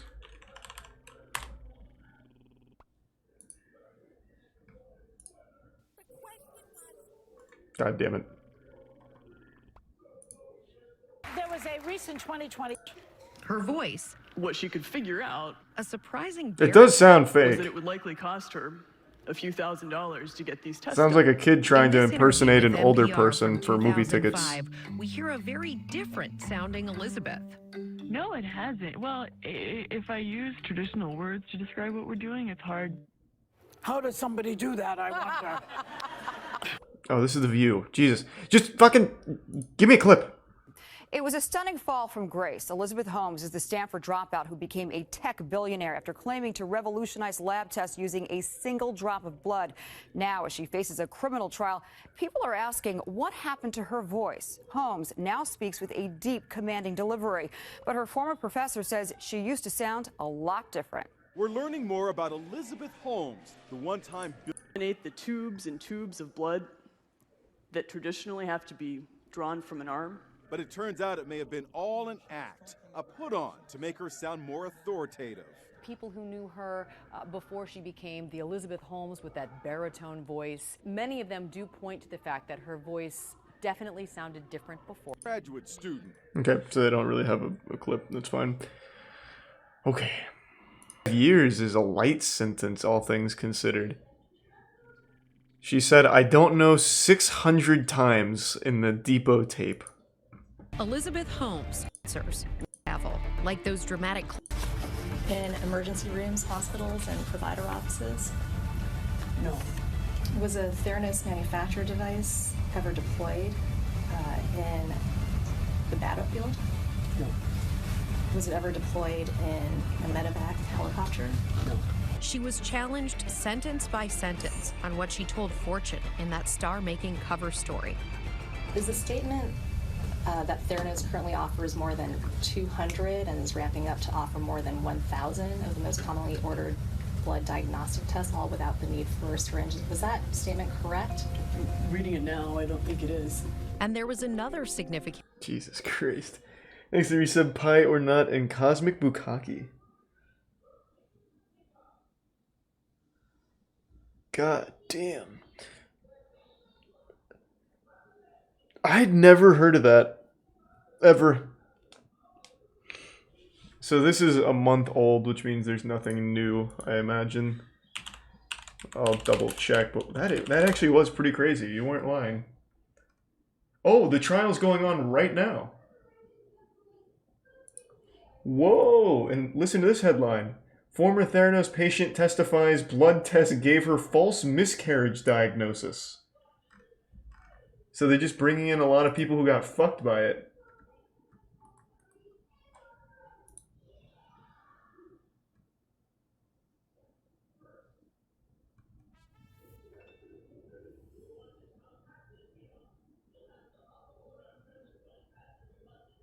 My God.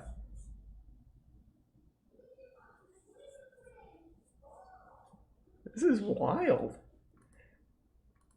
There's no way she doesn't get absolutely fucking slammed and jammed here. She fucked with billionaires. I can't believe she's still alive. She scammed billionaires. Like fucking Rupert Wienerman, I don't know his last name, whatever. Rupert something. The news guy. Like, I cannot imagine she gets off with anything less than, like, a huge sentence. She fucking scammed billionaires and is still alive. That's shocking.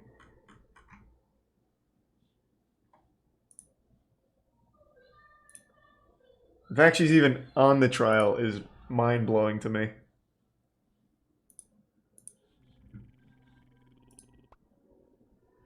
Thanks for the resub, Piss Chad. I have no idea what that is, Valerie. What is it? Hawk Muniz.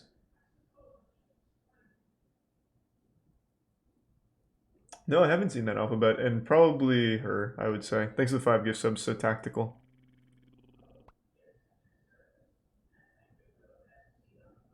Jail is worse than death. Yeah, I imagine jail is torturous. But even still, scamming billionaires, there's no way she doesn't get off with a massive sentence. It's going to be like a life imprisonment or something crazy.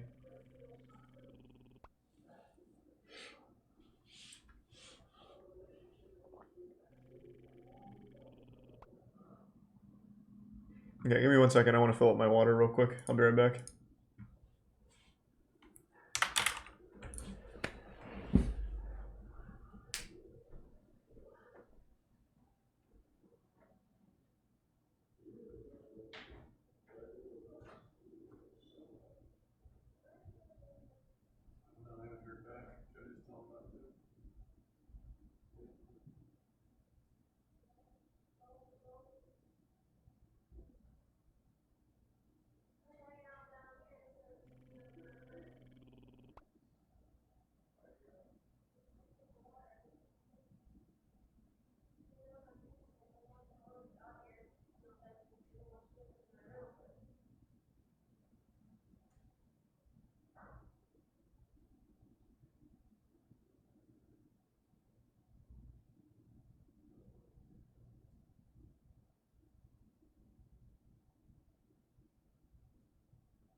I'm back.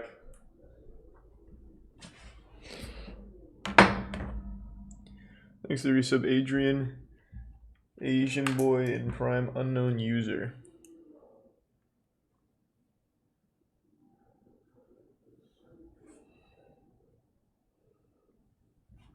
The killing of the town bully of Skidmore, Missouri. No, haven't seen that.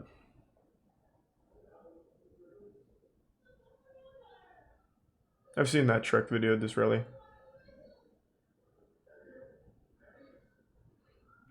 Thanks to the resub, O'Gillin.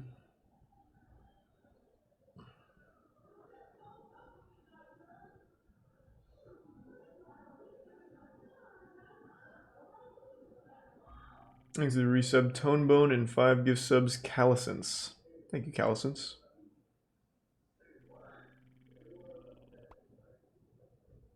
Watch the town bully one. Sounds a little intense for stream. Thanks to the resub, Logan. Huh.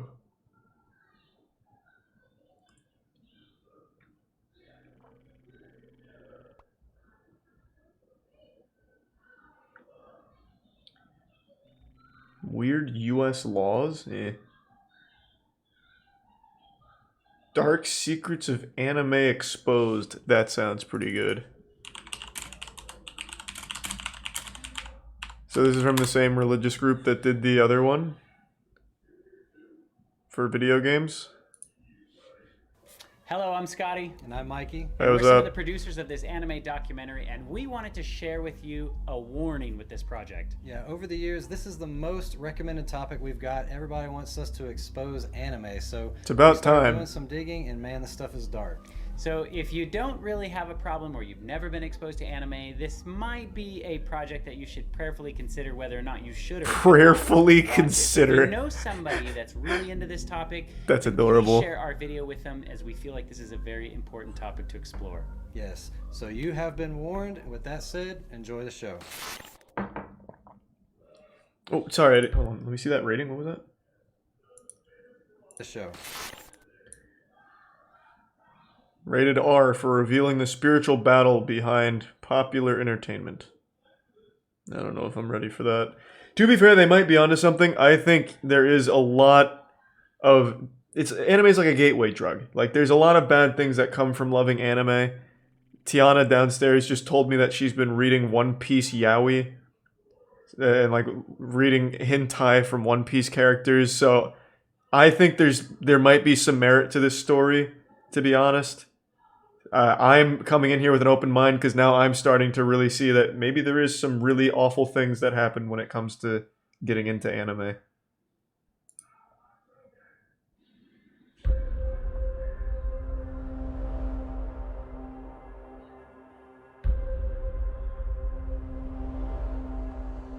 Thanks to the Prime Nutrient Flux and the resub Thick Milk. I think there could be an argument made that anime... Oh, Yu-Gi-Oh? Oh, fuck, this is intense.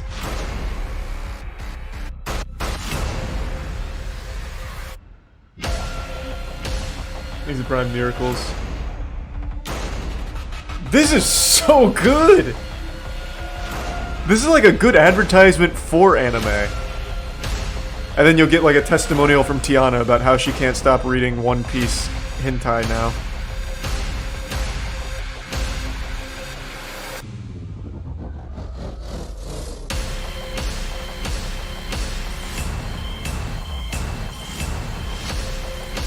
Oh my god, who made this?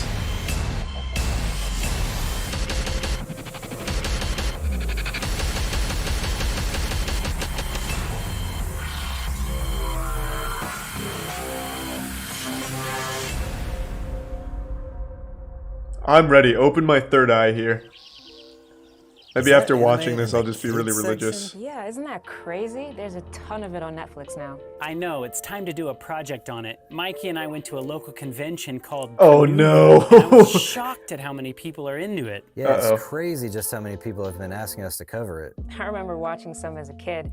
Now I realize how much of that stuff was going completely over my mind. Thanks, we There's Zoinked, so many Magnifico, reasons why I Winter question it Zazel, now. Mario, and Prime Fishy. But I read some of the manga comics. I know a few things about some of the mainstream ones. It's shocking how much spiritual imagery is used in these shows and movies. Anime has an undeniable influence over pop culture. Honestly, some of it is so strange. It's hard to even grasp how something like this can gain so much popularity. Do you know where it all started? In 1963, a little black and white cartoon called Astro Boy. Astro Boy! Within 8 months, NBC began showing the English version Thanks for some freshness, The Wings, creator Jake. Tezuka was very influenced Mario. by Western culture, and his father believed that Japan's future prosperity lay in partnership with the US, and raised his son on American imagery. There's constantly Westerners appearing as peaceful scientist collaborators. Returned from the United States. The new minister will meet the press for the first time. That's the future he imagined.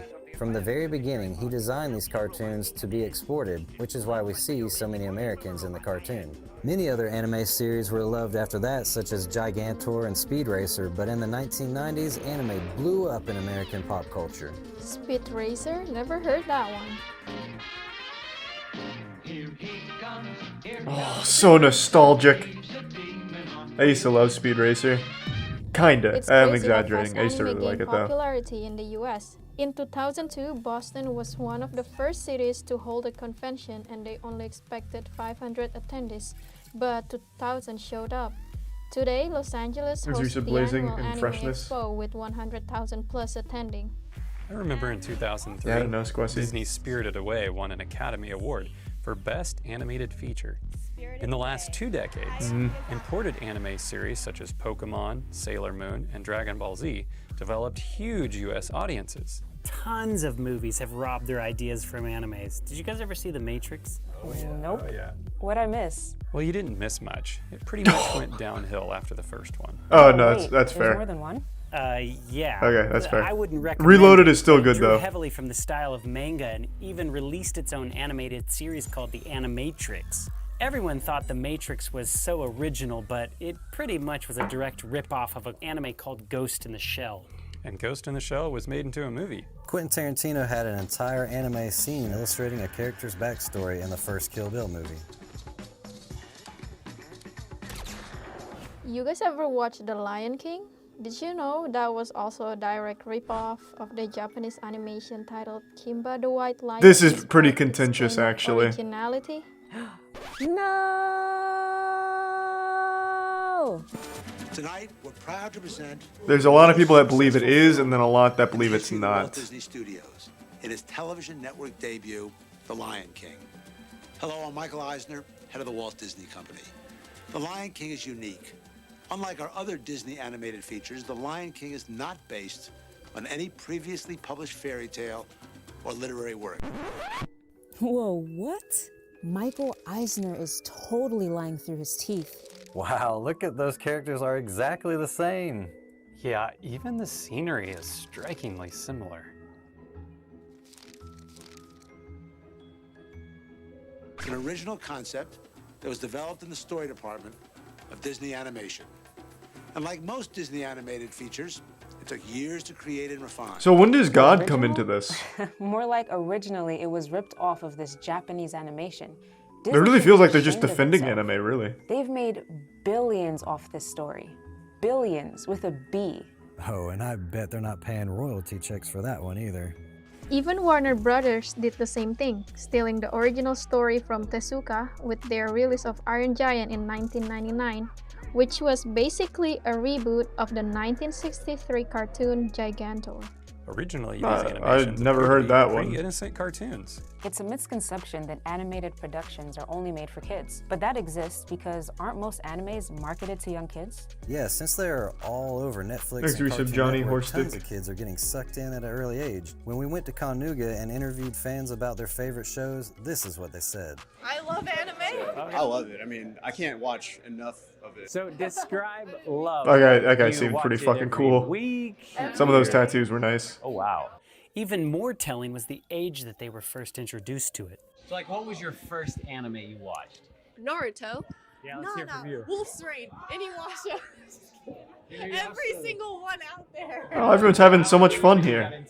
Oh, very young. My father was really into Dragon Ball, and he had like a bunch of VHS tapes, and actually still have the whole Frieza saga on VHS. So last time we saw this channel, they went really hard into religion on all of this.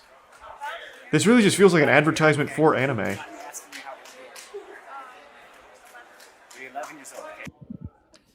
How old? Of course, probably like 8. Yeah. Nice. It was on Adult Swim when I shouldn't have been up. And I watched it anyways. Would your parents have condoned? I mean, probably not, but here I am. It's just today, cartoons, bro. covered It's in not that blood. deep. How long have you been into anime? And like, when did you first start getting into this? My first anime was like in 5th grade. It was He's Attack a on bit Titan, Sam. which was a mistake because I was a 5th grader. I don't know, and Sam. the mother getting the head torn off was a little much for me.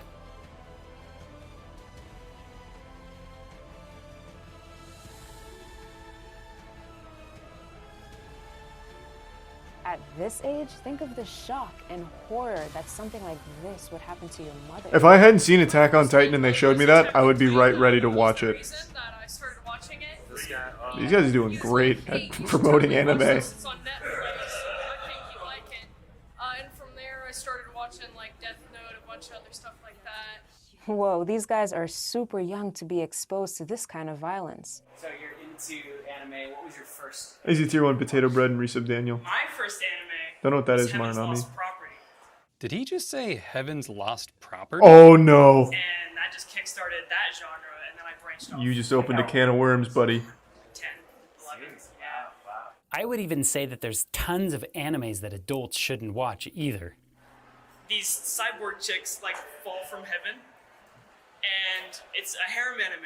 Oh, and this one is let's super go. messed up. Not only is the anime extremely inappropriate with the images that are borderline pornographic, the story is also super blasphemous. So like, the protagonist has a bunch of cyborg chicks that can literally perform any task. And So he just fucks him. I love panties with designs on them. I'm starting to get sick and tired of this foolishness. Sure, you got it. So they're like sex robots or something? Yeah, but they're programmed to do whatever their master wants them to do.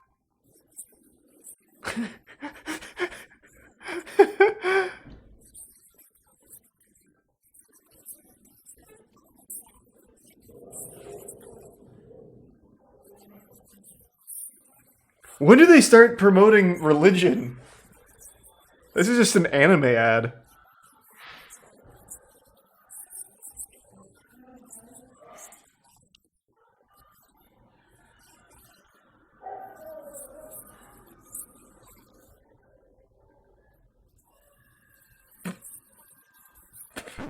So who's the master?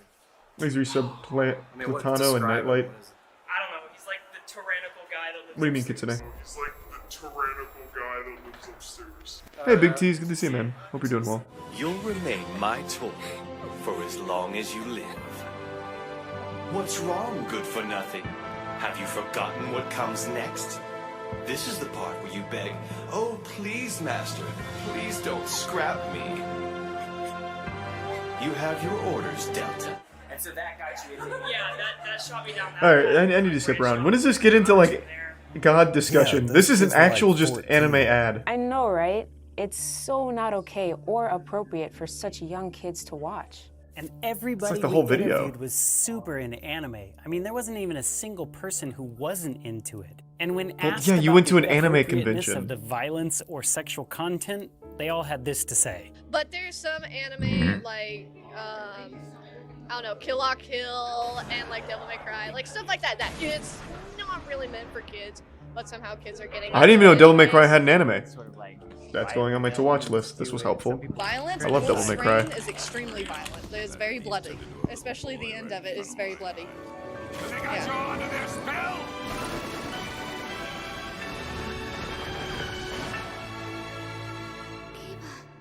Yeah, it's got a lot of fighting. It seems like a lot of the anime now is like pretty hardcore. Oh yes, a lot of old anime are as well, but it just Makes me some I think Avalanche that, and Grey. older anime were very targeted towards adults, and now they're trying to target more towards children too. So, yeah. So how old were you when you saw the first anime? True What was it? Lunchbox, that is true. I was approximately 8 years old. Oh my god. Look at the Ainz Algon cosplay here. This guy was probably ready to start splashing holy water on him. This is good. This is a very good one. This is Goblin Slayer. They found some good cosplayers. When I watched Pokemon for the first time, and then I just gradually started with Dragon Ball Z, Sailor Moon, Codcaptor, Sakura, all those. It's wild that these kids get hooked because of Sailor Moon when it's full of extremely inappropriate and overly sexualized content. I'd say it's not Sailor suitable Moon? for any audience, let alone children. It may seem cute and colorful, but its main protagonists, which, by the way, are supposed to be 14-year-olds, are often in compromising scenes with extreme nudity. Here in the United States, pedophilia is a big no, and it's a super sensitive topic. I mean, pretty much anywhere pedophilia is bad.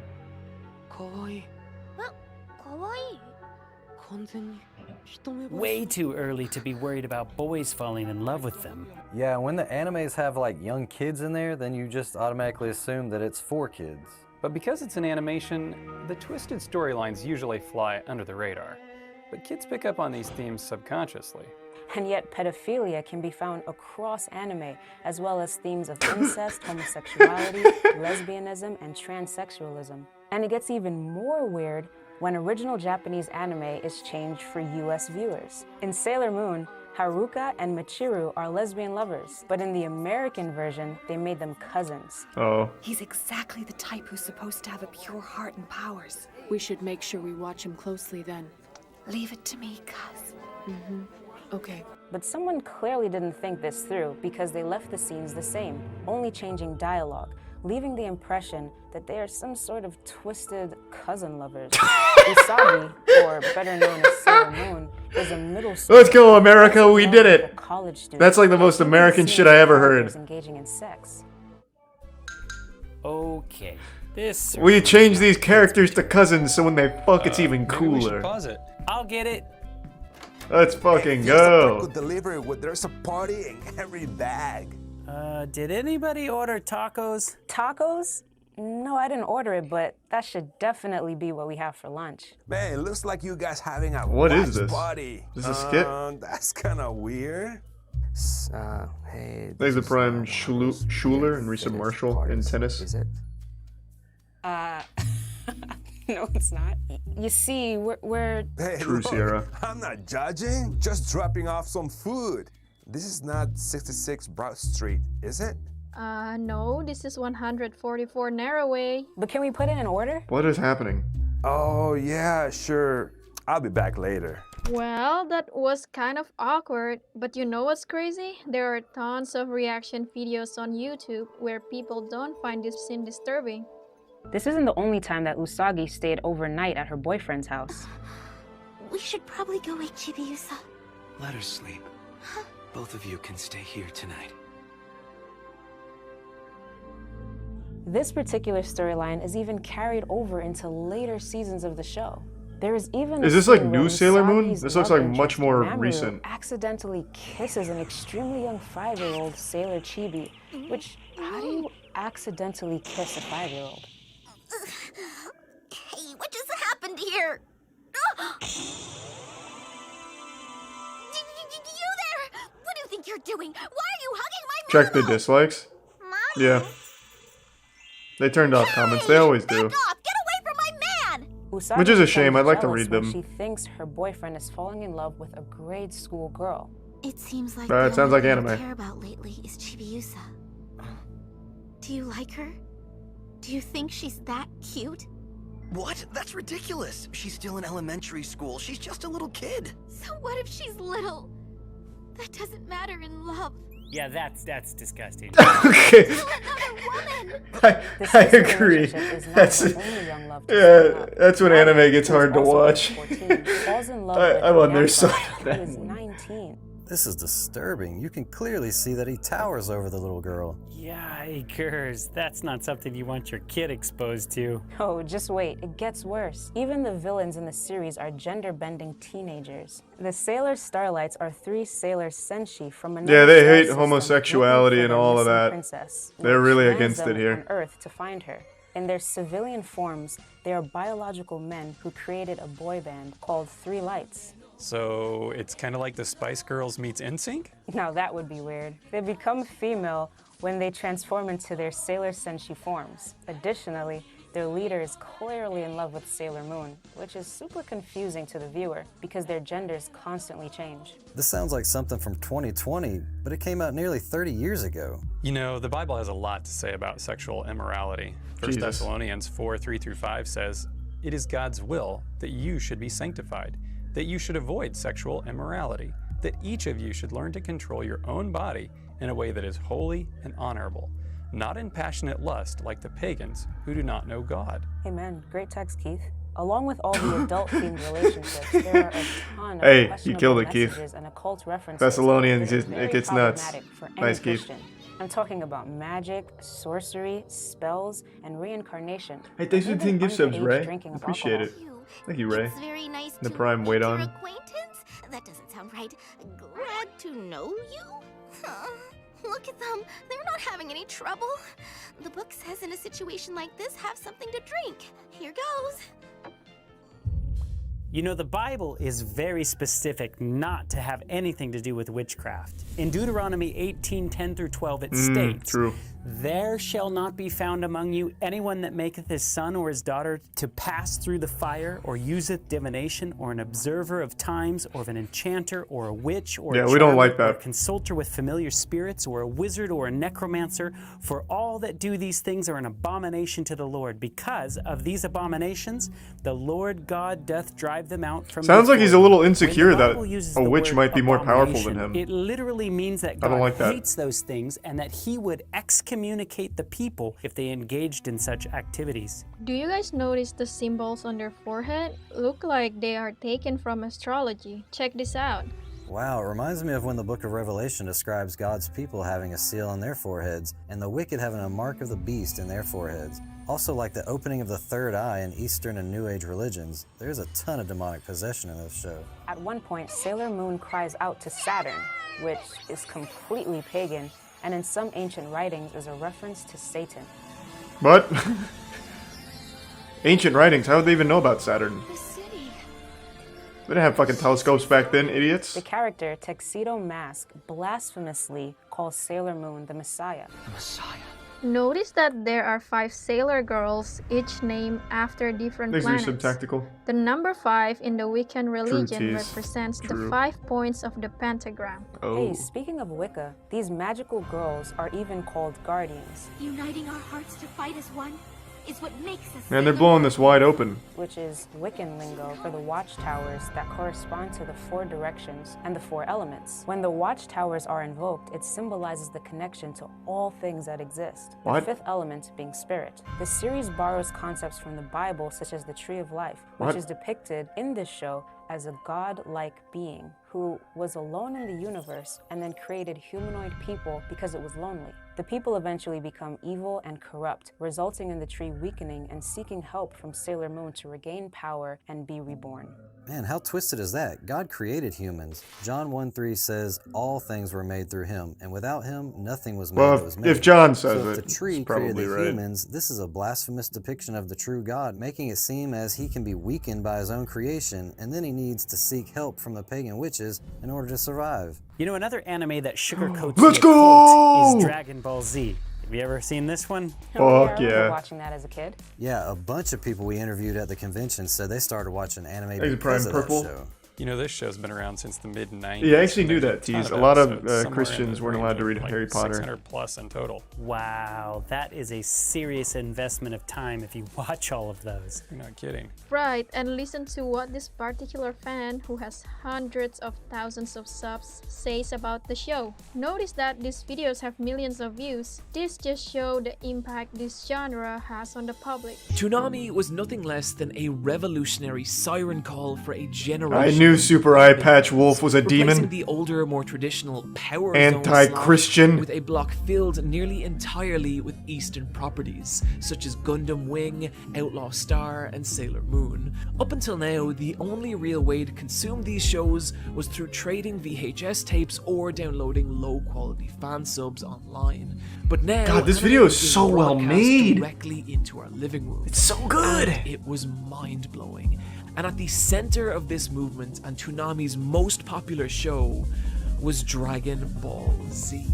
Keep in mind that this was late 90s American television, where the most popular animated shows were family-friendly titles like Doug and Rugrats.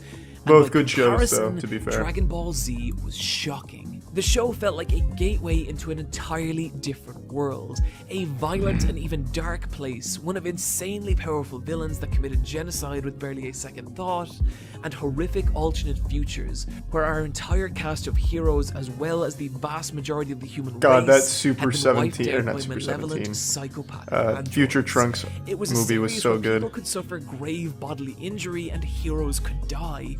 It felt like a show you shouldn't be watching, one that couldn't possibly be airing on children's television, and yet it was. You see, like Sailor Moon, there's a ton of highly inappropriate sexual content and dirty innuendos. Some of the scenes are so disturbing that on this fact alone, it should deter pretty much anyone.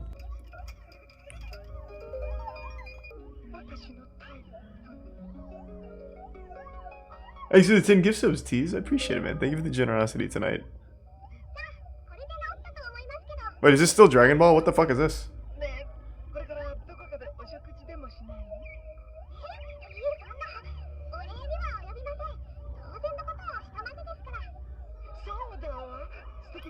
I don't recognize this at all. This is OG Dragon Ball?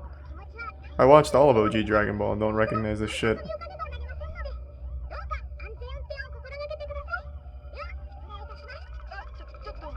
Oh, I guess I was a kid when I watched it. Oh, okay, that's weird. There are so many of these extremely inappropriate scenes that it's crazy the American public doesn't ban it due to its promotion of pedophilia. When searching for the Dragon Balls, the young Goku is seen sneaking a peek at Bulma's underwear. Oh wow, when she lifted up her dress, she didn't even have underwear on. And this is rated Y7 for kids? Goddamn right it is. Mercy. But even outside of those grotesque scenes, there is dark spiritual undertones that need to be exposed. Taburo was so Magic fucking is a common cool. tool used throughout the series, and witchcraft Is that and magic, spiritualism is looked upon assholes? favorably. It's key. The rivers, the trees, the wind, all the living things in nature. Please offer me your energy. I ask of you, please. I almost have enough. The power is coming to me. I can feel all of it completely surrounding me. Just a little bit more. God, this makes me want to rewatch Dragon Ball Z. Here it comes. Even though I know it hasn't All right. aged well. I already Feel it know. getting closer I've now. tried. There, it's done. If this won't stop him, then nothing will. The Bible strictly forbids any such practices. In Colossians 2:8, it Of what, says, martial arts? "See to it that no one takes you captive by philosophy and empty deceit, Wait, what? according to human tradition." Wait, philosophy is bad? Hey, stop thinking. Okay, thank you, Colossians. Is this a real Bible quote? Colossians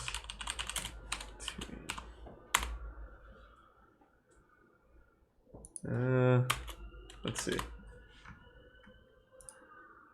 Is this from Biblia? Yeah.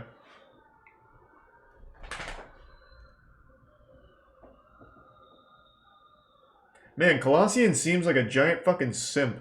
All of his little excerpts here are just like, hey, stop thinking, let God do it for you.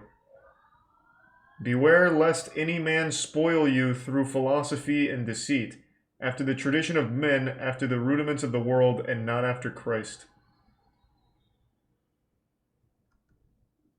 Don't let any... Man, this guy fucking hated thinking.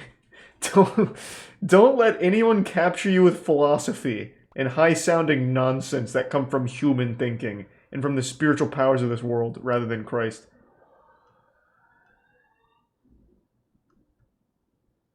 God damn.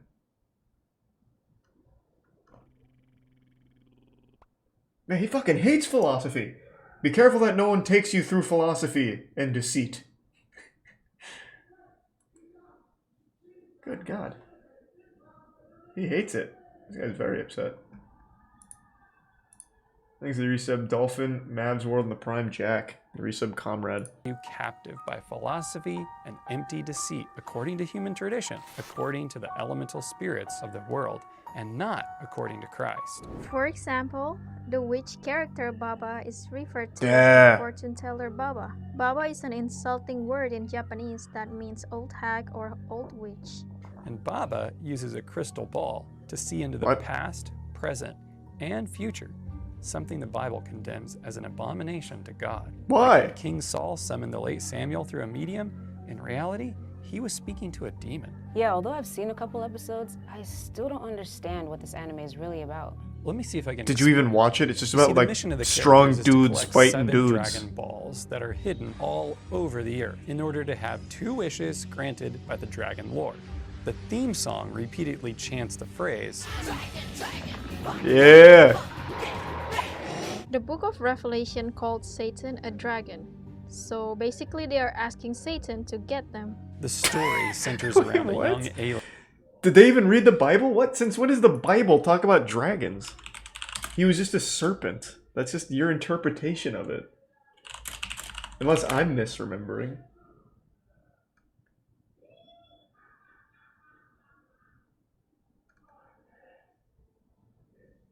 Well, actually, I'm wrong. In the Old Testament, dragons are discussed 21 times in King James Version.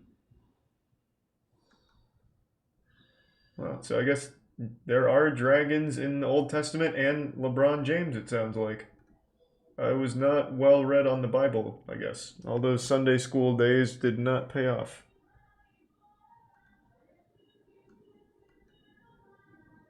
Okay, well, I guess, hey, I guess they're onto something. Alien named Son Goku, who was Thanks sent to Reset down Twisted to Earth Flames as a and the baby. Tier 1 Kazi. In the Dragon Ball anime, they are 3 supreme beings called the Super Saiyan Gods from Universe 7 that send the baby Goku down to Earth to destroy it. Isn't that kind of like the story of God sending Jesus down to Earth? Yeah, pretty similar. Not but at the all. twist What? is, instead of being sent to Earth to save it, he's sent to destroy it. We send adult fighters to planets with strong inhabitants, but to planets with weaklings like Earth. That sounds one cool, barbarian Brew, is maybe. sufficient to carry out the order. Kakarot was sent to clean up this planet, but he obviously forgot Oh, his nice, mission. Naruto. Kakarot, what have you been doing here all these years? Thanks to 5 Your KW. mission was to terminate all life on this planet. Why haven't you carried it out? Goku is an angry child who has an accident while growing up, causing him to change his motives from being the destroyer of Earth into the savior of Earth. There's an episode titled The Father of Goku, and a prophecy was given to Goku's father, Bardock, that he will have a son, and he will be a savior of the Earth. Take heart, Bardock. A savior has been born. One who has the power to save the innocent from people like Frieza. And you.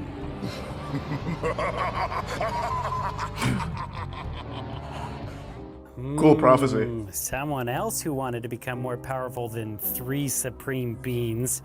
That sounds a bit What? like Satan? It says here on the DBZ or Dragon Ball Z wiki that Goku wants to become the most What? powerful Super Saiyan God, which can be obtained through a ritual involving 6 righteous Saiyans or special divine training. What 3 beings in the Bible? Saiyans with righteous hearts must join hands and instill their inner light into another.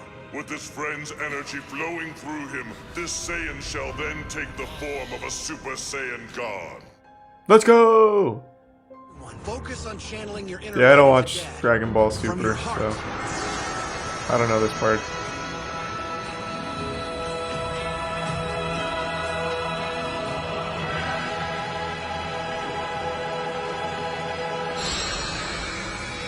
He becomes Jesus. Let's go.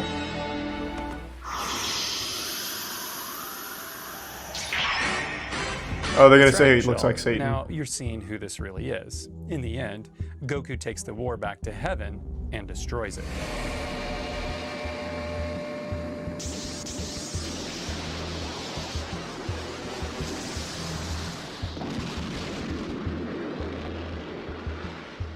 I haven't seen it. I couldn't tell you. There's even a similar story of a tree in a garden, just like Sailor Moon. Thanks to resub twisting the specialist concept Zed, of the tree Christian, of life. It's Sorza, called the tree of might, and the bits sometimes Goof and referred Sab. to as the tree of death. And we can do it later, But Panda. once again, you can see the inversion of the truth. When one eats it, they gain more power. Only Kai, who are the kings of the universe, and eternal dragons are meant to eat the fruits. You mean I'm not allowed to eat any of that? You got that right, buddy.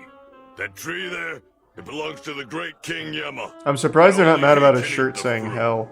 Aw, come on! Just one piece. In the Bible, we see an account of a serpent-like being promising ultimate power by eating the fruit of the tree of knowledge, not the tree of life. Thanks to resub It's Alpaca and interesting Prime that Trashy. they get their power from the dragon, who Resub is Gumball. called the eternal dragon god, or dragon lord. The owner of the tree is King Yama. Here it says that Yama's occupation is a judge. Dragon Ball Z has a lot of Gnostic imagery, flipping the idea what's good and what's evil. Yama is actually a deity in the Buddhist faith known as the King of Hell. Yama is said to judge the dead and is the one who decides if the soul goes to heaven or hell.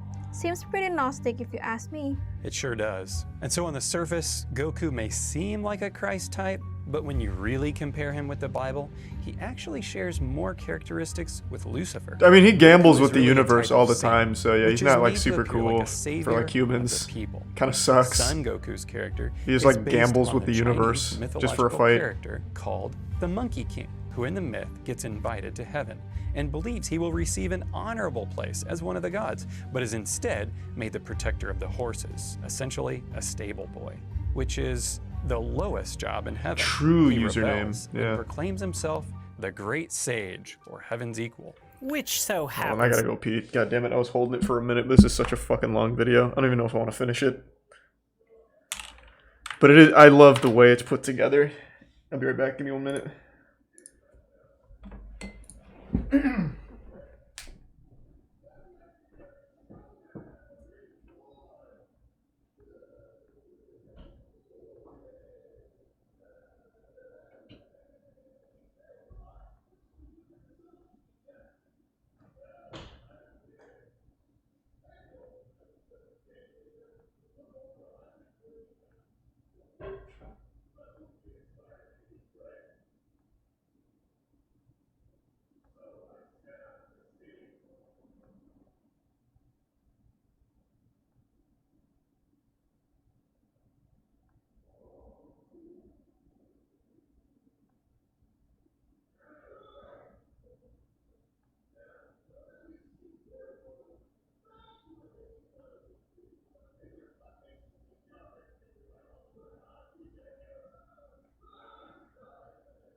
Alright, I'm back. Let's do some Conway.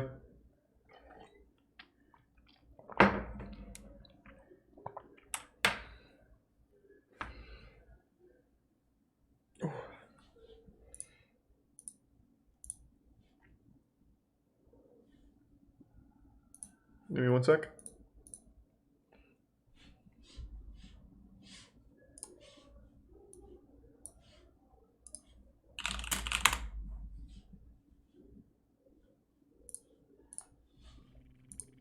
Okay. Thanks, Resub Jeremiah. Do we want to finish this one or not? I think it's just going to be repeating a bunch of the same shit. So they do it for Dragon Ball and then finish with, well, actually, I just do Dragon Ball for the entire rest of it. Let me see what their conclusion is at the very least. Well, seems like chat wants to finish it. It's kind of divided. Thanks, Resub Seed.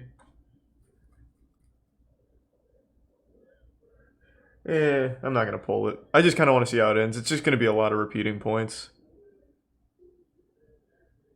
To be the Let me see what they say about Deborah. Lucifer, who wanted to be honored as a villain's forehead makes this sealing appear to be evil. The Bible describes a seal that will be placed on the foreheads of God's true followers. Revelation 9:4 speaks about the sealing just before the end of the world. They were told not to harm the grass of the earth or any green plant or any tree, but only those people who do not have the seal of God on their foreheads.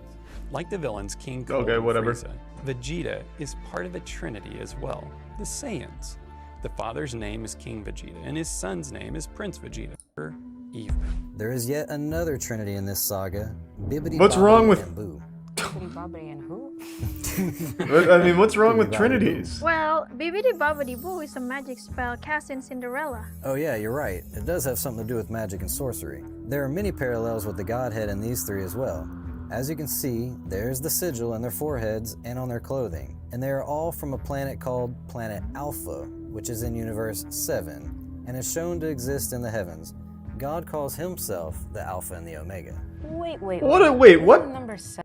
What? God calls himself Alpha? I assumed he'd be on that Sigma grind set. Are you serious?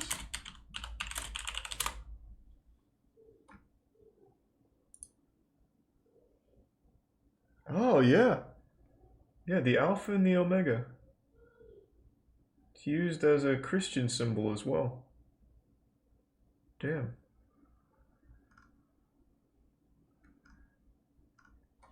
It's kind of crazy. 7, often a number associated with God? It sure is. And Bobbidi, Bibbidi's son, has an episode where he opens a so-called seal. He opens the seal and frees Boo in an attempt to destroy the people of Earth. In the Bible, Jesus is described in the book of Revelation as the only one worthy of opening the seals. Revelation 5:5 says, "And one of the elders said unto me, Weep not, behold, the Lion of the tribe of Judah, the root of David, hath prevailed to open the book, and to loose the 7 seals thereof." How does that When these seals correlate? are opened, it will result in the deaths of the wicked. This happens just prior to Jesus' second coming. It's interesting that Bibbidi, the father figure, is the one who created the seal, and his son Bobbidi is the one who breaks the seal, much like God created the seal and Jesus the Lamb is the one who opens it. The biblical imagery is interwoven all throughout this series. When almost everyone in the earth dies, Vegeta ends up resurrecting everyone except the really evil people. I have 2 wishes I want to make. First, I want the planet Earth to be restored to its original state. And second, I want all of the people who were killed since the morning of the World Martial Arts Tournament to be brought back to life. Do you understand? Dende, I'm putting my faith in Vegeta's plan, and I'd like for you to do the same, okay? Of course, Goku. Arise, Parunga! Wait, this doesn't at all... Wait, this doesn't correlate to what they were saying at all. Okay, it shall be done. Thanks to the Resub Bro Moment, the Prime Expert, the Resub Con Devil, and Unfolding and Trex. The Earth has been restored to its rightful place. What is your next wish? Please use your power to restore the lives of all those who died on Earth since the wizard Bobbidi arrived there. Except for the most evil ones. That's a good wish. I didn't remember that stipulation. That's a good wish. I mean, there's gonna be a lot of gray area for what's considered evil, but overall, heart in the right place. The people of Earth have been restored to their home. Vegeta, we did it! All the people are back! Thanks, There So Ugly Truth. They're alive! What the heck?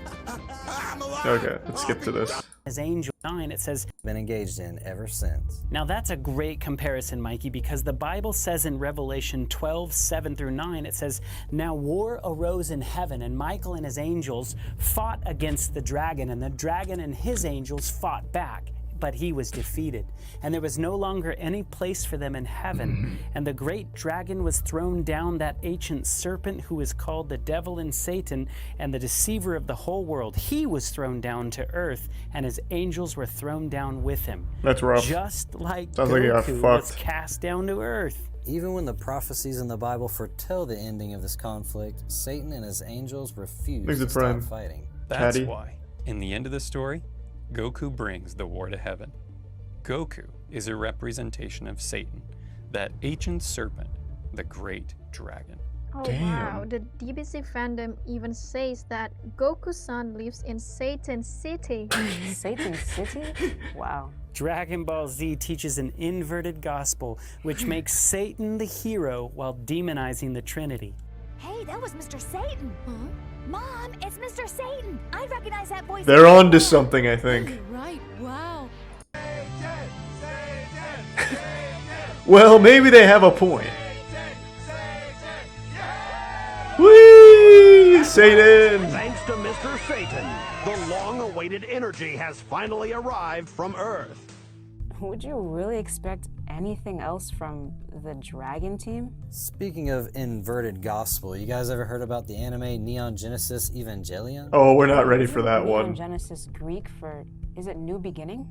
And Evangelion means gospel. Right, it's about a new beginning of the gospel. I don't think we're ready for this Guess what conversation. kind of twisted message they're going to interweave into this story. This sounds super intriguing. I'd love to hear what you have on that. This one's pretty messed up, but I can't get into it right now. I've got a podcast I'm doing tonight with a ministry called School for Prophets, and I can't be late.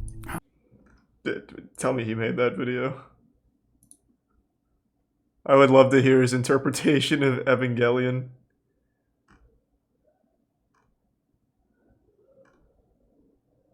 It sounds like that guy's just like a giant fucking weeb, but he feels guilty for it. So then he brings in this like show and tell thing where it's like, well, this anime is really evil. Sure, it would take someone real fucked up to watch this one, right? Damn, it doesn't look like he made the Evangelion video. The Earth is flat. Well, that sounds about par for the course.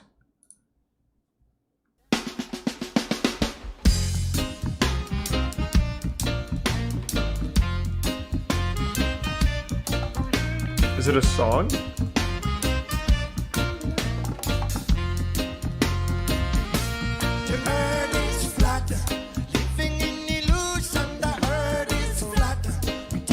Kinda slaps.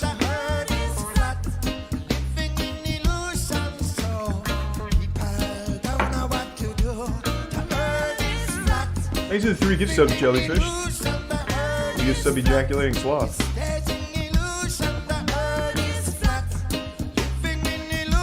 This is pretty good.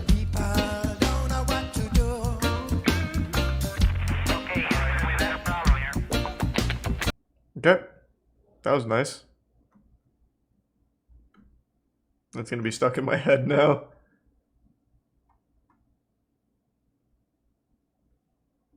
Immortality and the end of days. That would defeat the point of immortality.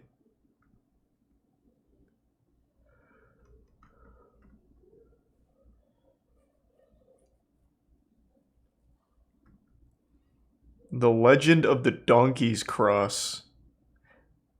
So, Kai and I watched all of Donkey Ollie, which was a religious movie series about a donkey who was really important to Jesus. Is that like... Is that important in the Bible? The Donkey Ollie? Stuff like that? Like, are donkeys like really highly appreciated animals in the Bible? No? then why the fuck is there always this shit about donkeys when it comes to Christianity? Because there's more than Donkey Ollie. There's a whole series that is, again, back in that biblical age where a donkey is the hero. And now there's this, the legend of the donkey cross. The shadow of the cross fell upon him. And from that day on, donkeys proudly wear the master's cross on their back. Oh. Big fella. Come here. I gotta look at you right quick. Oh my god. So his cross, it's completely uniform and intact. Did he spray paint this donkey, or did they actually have this? The Legend of the Donkey's Cross by Denise Woods and Dana McKelvin. Catch me if you Exit can. 2 gift subs, boasted giant Jet douche. to Brady, his little donkey friend. Oh, true, Jet Sanic. was a proud pony who liked playing chase with Brady because he knew he could win. It's a children's book. Don't talk to me like a kid. I'm a fucking adult.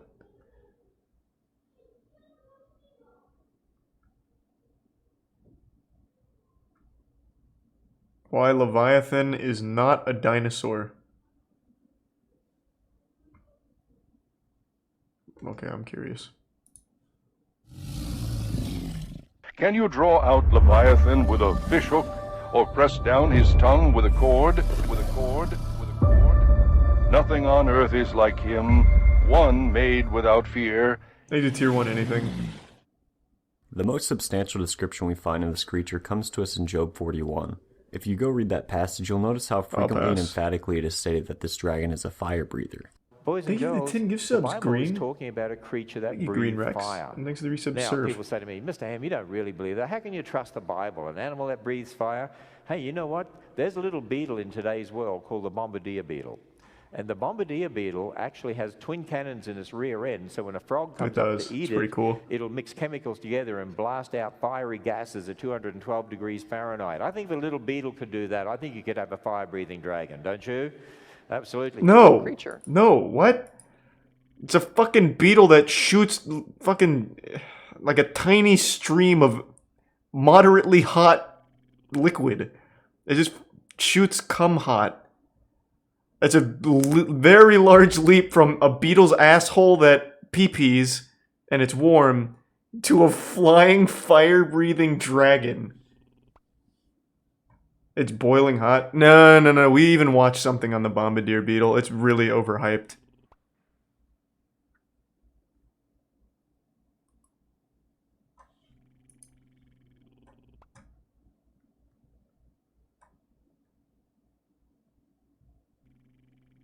It's like with the mantis shrimp. Like, the shit's overhyped. The mantis shrimp is said to have a punch so powerful that it's, for a brief second, the temperature of the friction when it makes contact is the same temperature as the surface of the sun or something. But then when you see it in practice, it's not that devastating. It's overhyped.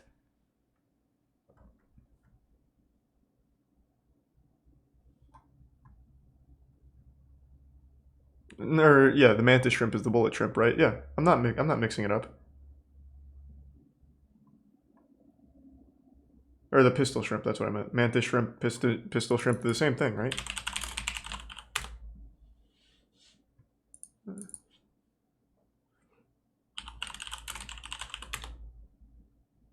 No, I guess they're different. They even fight sometimes.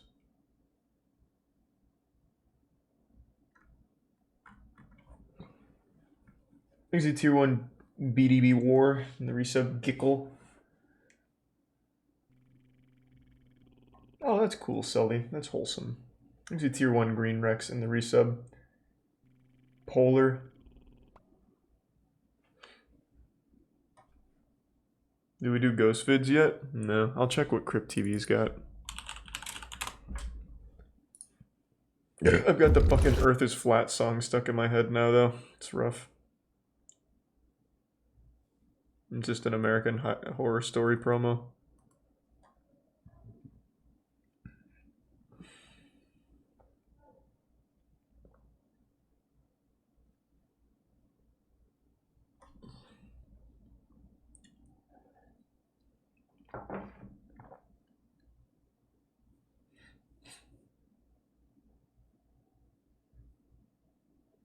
The geography cone is a snail that is the most poisonous animal on the planet. Well, luckily they gave that superpower to a snail. Imagine if, like, I don't know, like a cheetah or something was also the most poisonous animal. Shit would be fucking... That'd be rough for everything out in the animal kingdom. Ooh! Fucking fat drop. Thank you, Green Rex. Thanks for the resub, Kiko. Thanks for the huge 50 drop, man. Thank you. Goddamn, Green. Really appreciate the generosity tonight, man. Thanks for the tier 1 Nargle. Cheetahs are lame. They're not lame, they run really fast. Now, granted, they might not be like the optimal killing machine, but imagine if a cheetah was also able to run as fast as it is while being the most poisonous animal on the planet. So, I'm just saying, like, it could be crazy. Oh, better yet, if you want to cause maximum devastation, like if evolution really wanted to fuck us over, they'd give the most poisonous animal on the planet to like a mosquito or something. That'd be rough. You going to bed? I'll come say goodnight in just a second. Isn't that malaria? No, I mean like literally if... So the snail he's talking about, we've looked at it before, I'm pretty sure. The snail he's talking about is if you come in contact with it, you die. Well, you don't die. It's very rough. It's very rough. So imagine if a mosquito, if it lands on you without doing anything, it's just kind of fucked. Like you just get blasted. Also a plant in Australia where if you touch it, you die. I'm pretty sure it's called, let me look it up, it's called like the Gumpy root. We've talked about it quite a bit. Gimpy. The Gimpy plant. It's a stinging plant. You just touch it and you're dead. It's notorious for its extremely painful and long-lasting sting. It's so fucking toxic that I remember reading that some people they say they would choose suicide over enduring it again. It's fucking rough. It leaves victims suffering for weeks or even months. It's the most venomous plant in Australia, if not the world.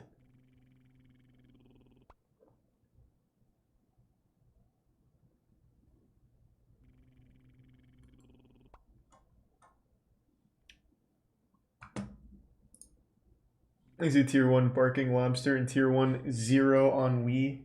The prime nobody in the 75 anything. Thank you for the big 75 anything 76.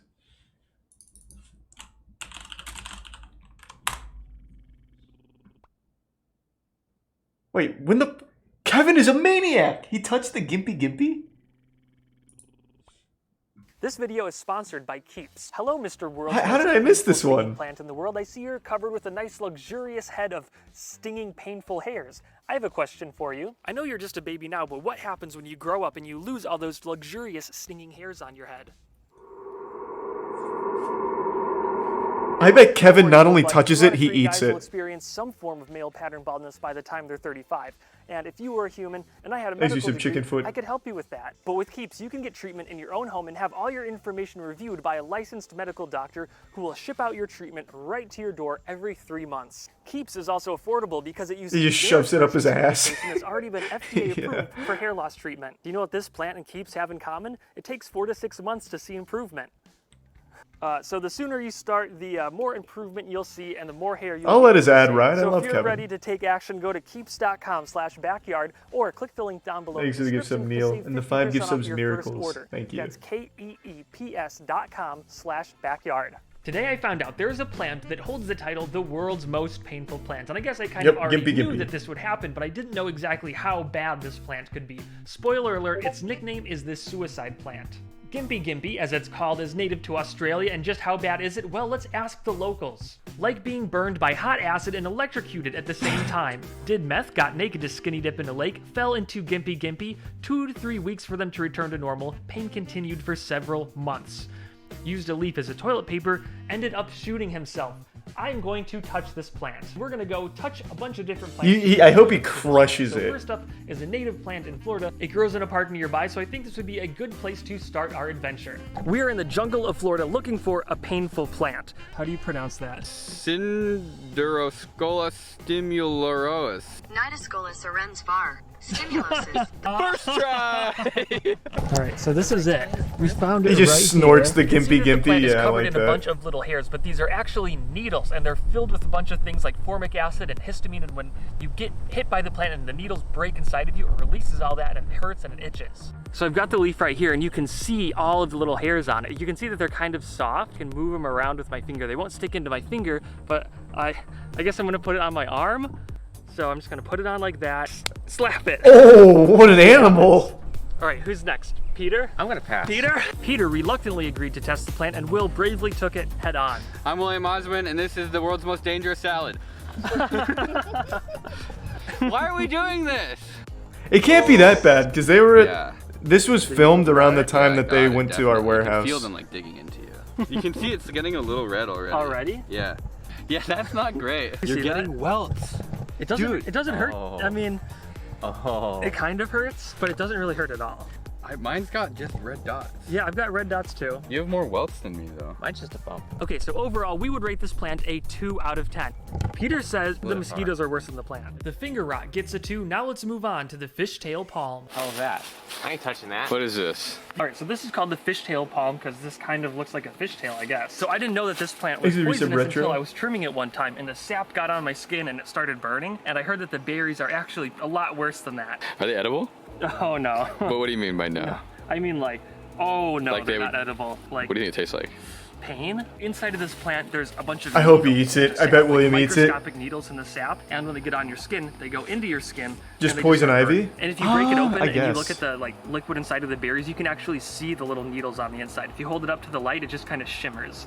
But we're gonna take it inside and look at what it looks like under a microscope so you can really see the tiny little needles in here. I prepared a slide for the microscope and it can already see the little needles with my bare eyes. These needles are known as raphides and they're made from calcium oxalate, which is the same compound that kidney stones are made from. Whoa, you can eat a kidney stone berry?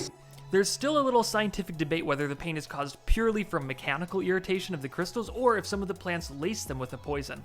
Oh my god. Just eat it. Oh my god, my William, God, just they're fucking like eat it. Daggers. It's like what you see in a mesothelioma commercial.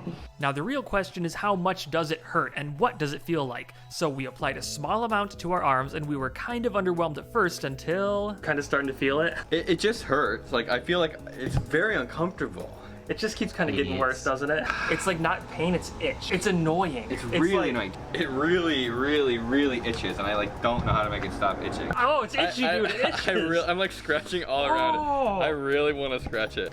It doesn't hurt. I want to itch it so bad. I feel like the water made it worse almost. Well, you it's actually gotten worse. It doesn't hurt. What was this No, one it again? doesn't It was hurt. the It just leaf started tip just really itchy. Yeah, it dingleberry or Mine something? itches I already right now. forgot. I'm like trying to stay out of the circle. I don't wanna, like, make big it guy or worse. something? Oh, this is kind of maddening. So 1 out of 10, 10 being most painful. What would you say? It's probably like a 4 or 5. Okay. Yeah, I would say it's a 5 because it kind of like sneaks up and you don't know like when's it gonna stop. If you had your whole You have to arm try all covered in these this, now? you'd be Yeah, very maybe. much panicking right now. Overall, we would rate this plant a 4.5 out of 10 on the pain scale. And next up is Gimpy Gimpy, Let's supposedly the world's go! most painful plant. Not only are we going to test how painful it is, but we're going to test out some myths about the plant too. This plant is known as the Gimpy Gimpy plant. So we got this plant from a collector as a tiny little seedling. After about 6 months, it's about this size. Really? And I've That been sounds very cool. careful to cut off all the extra flowers because I do not want more of these plants, trust me. The leaves on this plant are covered by thousands of silica hairs that break off an injected neurotoxin like a syringe. And these peptides not only activate pain receptors, but they prevent them from turning off too. How bad is this gonna be?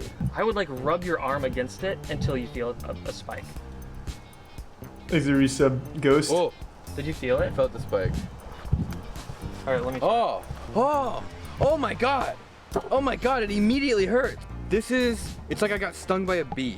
Ooh, yeah. I don't know. I don't know how to describe it because I feel like if I got any more than this, it would be really bad. Whoa, it feels tight. Yeah, this is. His arm just falls Oh my off God, it's like instantly. really bad. It's look at this. Can you see this one? It's right over my blood vessel. Wow. Dude, this is really bad. It's like acidic hand almost. sanitizer in an open wound. Yeah, it burns, but not like fire burn, like Ooh, acidic burn. dude, I have. Oh my dude, god. These two are nothing compared to this. How do we make it go? How do we make it stop? The first myth I wanted to test was to see if there was a way to make it better. And according to sources online, a dilute solution of hydrochloric acid would ease the pain, and wax strips would I'm help pretty to sure remove none the of this stinging works.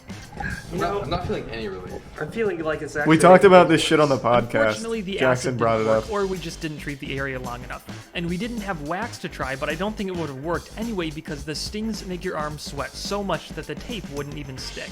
So it's not getting any better, but I've read multiple articles that say water and change in temperature makes it worse, so let's try that instead. They're really small, All right, yeah. Here we go. Doesn't seem like suicide would be better though. It makes it worse. Probably It not. definitely makes it worse. But they also only got one small needle on one small spot. The thing with the Gimpy Gimpy is it grows like on like ground level, from what I remember. So you can just accidentally step on it and your whole foot's fucked. So water definitely makes it worse, but what about something cold? That's like a 10. That's a 10. That's a 10. I'm pretty sure that is like locally saturated for how much pain. That's a good way to put it. I think it is. The only reason I'm not panicking right now is because I know that it's not dangerous. It's not like this is a burn. It's not like this is like some deadly chemical. It's just messing with your pain receptors. Yeah. Or else I would be kind of panicking. Because if you felt this much pain, I would be Thanks for your very tail. concerned. yes. I don't know what I expected, but yes, water and changing temperature definitely made it worse. Another cool thing that I noticed is that if you use an infrared camera, you can totally see which arm was stung by the plant because it looks a lot hotter and you can actually feel the heat on your arm too. Now, is this plant really the most painful plant? The answer is I would say yes. it's definitely way worse than the other two, but there's some pretty crazy plants out there. I imagine falling into a cactus is pretty Oh, bad. it's cheating. The manchineel tree is famous for inflicting burns and blisters, and contact with the sap of a giant hogweed will make your skin super sensitive to sunlight and give you extreme burns. Overall, though, I would give Gimpy Gimpy an 8 out of 10 on the pain scale. When you touch it, the pain is pretty instant, it's right away, and it peaks at about like a level 8.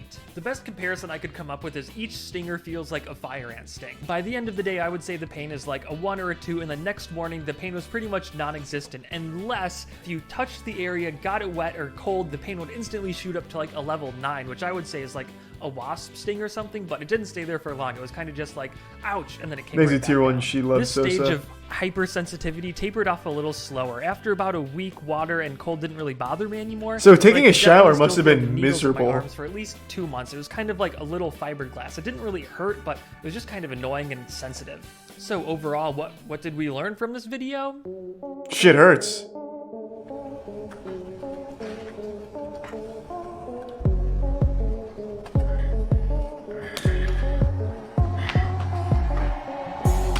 That seems like such a terrible way of getting rid of it. You'll just have the plant somewhere and you just step on it and die.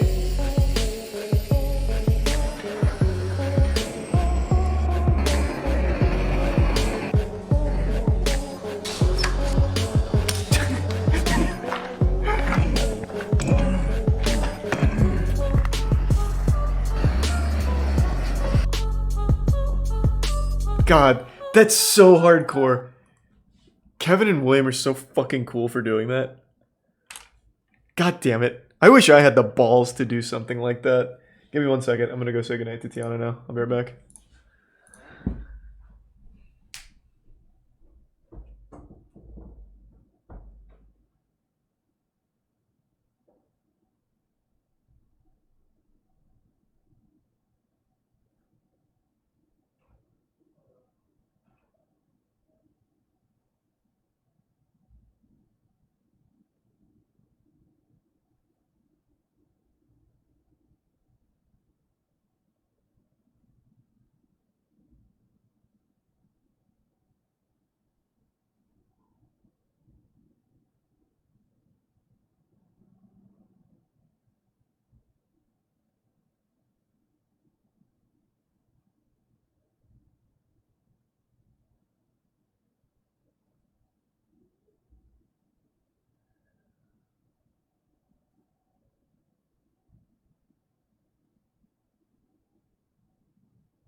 I was the other victim, but I got beat up really bad and I had blood all over me.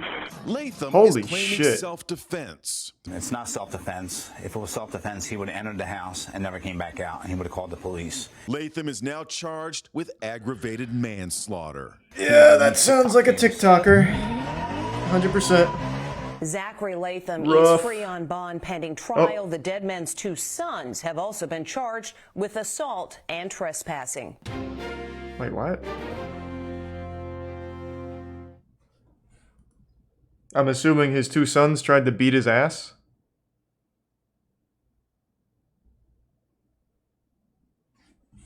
Well, I need to look that up. You can't just end it like that. Thanks to Prime Goobu.